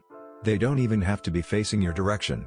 She enjoyed the big gulp they both gave. I might as well get them used to the side effects of Konoha's greatest clan. They are going to have to deal with it all their lives. Seisha thought and decided to push it as hard as she could. In fact, they can look at you standing behind them while they have their eyes closed. The pitiful amount of color that had managed to remain in their faces was vanquished instantly, but she wasn't done yet. They can see through your clothes with their eyes closed, facing the other direction, in another room, across the hall, or maybe even on the other side of a building. Like I said, it's best to not think about it. She had said it all so casually. Naruto felt like fainting, Sasuke more so due to having done just that twice in under an hour. But even as painful as Naruto felt, he understood one thing: Seisha was getting a kick out of this. He had to get away from her. Nikan, you wanna go, around the house to train, or something? Sasuke nodded and rose to his feet, and the two boys made a hasty retreat. When they had disappeared around the corner, Seisha laughed. That was a bit cruel, Itachi concluded, the smile still on his face. It was a fact you had to get used to, and he had gone through the same thing. Although it was a lot easier for him, considering he had figured it all out when he was 6. It really is a shame they weren't a few years older, then I could have made them pass out. Shiki rubbed his eyes in exasperation. Just a few paces away from the corner, Sasuke had to sit down, or he was going to fall down. Kami, he muttered under his breath as he plopped. They can. Naruto sputtered. He halted mid-step when he heard the sound of grass being squashed behind him. He turned and sat down himself and returned to his sputtering. They can. Yes. They can, can't they? It sounded like Sasuke had given his worst fear form by merely speaking. Naruto nodded gravely. Then he lit up with an idea. We could wear, what was it? Oh yeah, 3. He emphasized the number by raising a hand with 3 fingers up. Inches of wood under our clothes. Don't you think people would notice? Yeah, he replied. That's true, and it would be heavy. Maybe there is a jutsu to block it? Don't you think that if there was, all the enemies of the Hyuga clan would know it? They wouldn't be number 1 then, and maybe my clan would still be first. Naruto turned to him with curiosity under his bandages. Your clan was first? Yeah. Duh. Well, sort of. I heard it was always too close between the Hyuga and the Uchiha that no one was the clear first clan. I didn't believe that until today.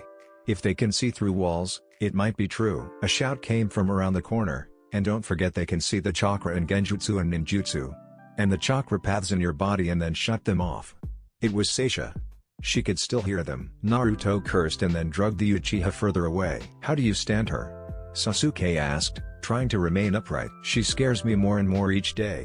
Pray I live through tomorrow, huh, Nikan? Despite its pointlessness, Sasuke nodded. Sarutobi made his way from the Hokage tower with an easy walk. He could jump and rush and such things that young people did, but he had some things to think about. Yes, that was most definitely the exclusive reason he was walking slow. He chuckled to himself. So, Seisha had forgotten to send her summons the night Naruto woke and the day after that, but she had invited the Hokage to come today with the forewarning him the Uchiha clan leader's son was receiving the experimental suppression seal that day. Those were interesting things the Soyusu were doing. It was quite an ordeal convincing those two to help the Uchiha cause. They were disliking of everything Kekkei Genkai, Shiki especially. It was odd then, that they would live their lives without needing to work due to one of the most renowned Kekkei Genkai using clans, Hyuga. paying them to keep their blood limit secrets. And now they were working to restore to the Uchiha the original Sharingan. There was no way they were here to do just that. Though the Soyusu had claimed to leave their manipulating ways behind, and Sarutobi had seen no evidence to the contrary, it was doubtful that any immortal could not help but influence the future of nations, at least inadvertently if not intentionally. He also doubted their willpower to remain uninvolved. So there was another reason. Of all the things that tempt man, money, sex, greed, hatred, which ones were their reasons for staying? They had money and needed it so little to begin with. As for the next item, they had each other and seemed committed to staying that way. Greed? Maybe, but for what? Power? No, Sarutobi had never seen Shiki power hungry. Sure, they were excellent fighters and indeed powerful, but it just didn't seem a point of importance to them. So what else could they have greed for? Companionship? Friends? You tend to lose a lot of those when you were an immortal. But why in Konoha would they seek their next temporary friendship? So hatred was left, but if hatred was driving them they should be busy killing the Uchiha instead of restoring them. For all he could see they were being honest in their attempts to fix the situation Sarutobi had asked them to. So what was left? Then, a Naruto came to mind. Ah, so curiosity, is it? Maybe it was simple intellectual curiosity, and, should Sarutobi dare to think himself that valuable of a friend, to live with him in his last days? That was a scary thought. Of course, to them, last days could be 40 years. That was a comforting thought. So maybe greed for companionship and intellectual curiosity was what was keeping them. Having only a glimpse into the reasonings of people who could live 1,000 years had shown Sarutobi that this was plenty enough. Sometimes just because was plenty enough reasoning for them. But not for staying and helping the Uchiha. For that, they would need more, and curiosity along with companionship fit the bill. Sarutobi hoped these were their real reasons, and that he could also enjoy his last days or rather years with them. The pondering man sniffed deeply through his wrinkled nose, the smell of flowers indicating his progress. So, what for Uzumaki? How would he be able to carry on? It was a very depressing question. The voids in the child's head were the collection of his failures, both to love and protect the boy and to his promise to the Yondaime. He had figured how he was going to try and fix Konoha by raising the next generation in excellence and right-heartedness. But what for Naruto? Try to make things right and admit you may have let things screw up beyond your ability to repair. That was all he could offer now, but maybe Shiki had the answers. He had so many. As much as the third had gained from experience in his life, Shiki had much more of it to teach him. Seisha, on the other hand, seemed to prefer and remain herself and ignore much of her experiences. There were things that broke her enough to change her, of course, but for the most part the woman was exactly as he had met her over 50 years ago. Remembering the young Uzumaki, Sarutobi decided that this could be a good thing as well. And maybe Naruto would find the perfect mix of what things to keep within himself and what parts he should allow to change, but such thoughts were practically drowning themselves in optimism. The scent of flowers strengthened as Sarutobi stepped into the clearing of Training Area 69. Oh, Seisha and Shiki could tell someone had entered their grounds. They always had a detection jutsu on for their old friend. As soon as they felt the indicating tingle, their heads snapped up and searched around. Itachi thought it strange. Sasuke and Naruto had left just a few minutes before, and the three that remained were waiting for their return before eating. Seisha was just about to get them, but instead she jumped to the roof of her house and found Sarutobi coming from the direction of the Hokage tower. "So you came, did you, you old monkey?" Seisha greeted. Sarutobi gave her a big smile and removed his traditional hat. "How did the sealing go?" He shouted back. "I will let my husband tell you the details," and with that Seisha jumped back down between the triangle of buildings. "Hokage-sama," Sasuke said in the distance. "Hey old man, what are you doing here?" Naruto's voice joined in. Soon the 5 of them were enjoying the day as Seisha prepared more food, and then all 6 of them were enjoying the day. Everything went well, Shiki summarized after the lengthy description he had given to satisfy his friend's curiosity. Sarutobi turned a smile to the youngest Uchiha, saying, "It hurt, didn't it?" Sasuke nodded as he finished off his rice. "That's what Anko said when Shiki and Jiraiya invented and applied the Fuuchihoin seal to her." "The evil locking method? Why would she need that?" Sarutobi stuttered a moment and then took out his pipe to avoid answering. While he lit, another voice was heard in the distance. "Seisha, do you have alcohol?" Each word was shouted slowly to be as clear as possible. "We should have never let her see the 200-year-aged," Shiki said a bit mournfully. "Speak of the snake," Seisha said, shaking her head. A moment later Itachi chimed in. "Then it would be foolish to speak of the other." It went clear over Sasuke and Naruto's heads, but the others stared at him, and that was how Anko found them. "Oh my god, he has a sense of humor," Seisha said with mirth. It had been the reason for all their staring. It was the question of whether the boy was being serious or kidding around, and no one had really seen him kid around before. But, with Seisha's conclusion, the other two joined in awkward laughing which grew comfortable and deep. Naruto and Sasuke chuckled confusedly and the corners of Itachi's mouth turned up. Anko frowned. "Hey, Kurenai is not that funny looking," Anko chided as said Kunoichi arrived behind her. The red-eyed mistress scowled at her counterpart. Kurenai then turned to the Hokage and gave him a polite bow. He smiled at her in return. "She is quite the Chunin," the old man thought to himself. "Welcome Anko-san, Kurenai-san," Shiki greeted, making Kurenai's honorific sound much more authentic. "Pay, drop the formalities. I've had a terrible day thanks to our dear Hokage here," Anko said, tipping her head in the Sandaime's direction. He grunted. "He seems to think I need a team of Jinan. I tried, I swear I did. But I just almost strangled the youngest." He grunted again. He had argued with her for a long time and did not want a rematch. One of her greatest talents was how stubborn she could manage to be. "It's not going to work out, so do you have any other ideas, Hokage-sama?" She still honored him with the sama despite her previously denouncing them. "What about being the exam proctor next year?" Seisha suggested. "I was just thinking that," Sarutobi agreed. Anko grew a bit skittish. "Not the first test. I don't like school," she said with her arms in front of her, palms out. "The second then?" Sarutobi asked. She tried to want to answer. Anko truly respected the man who had helped her so much. But right now, it was not going to happen. After a time she just ignored it all and again asked Shiki about the alcohol. Shiki sighed and unfurled a scroll within a scroll stored in his belt packs. "That is that boy, isn't it? What's with the bandages? That could suck," Anko thought. Shiki unsealed 100-year sake and poured it for her. It really was easier than dealing with what would result if he denied her. Anko took a grateful drink and then frowned. "Are you holding out on me?" Shiki tried not to grind his teeth. "No, I am giving you sake that you would be unable to find anywhere else and on top of that you're getting it for free." Seisha chuckled at her husband, always finding it fun to watch Anko grate his nerves. Anko grunted, a good imitation of the Hokage, and plopped herself down.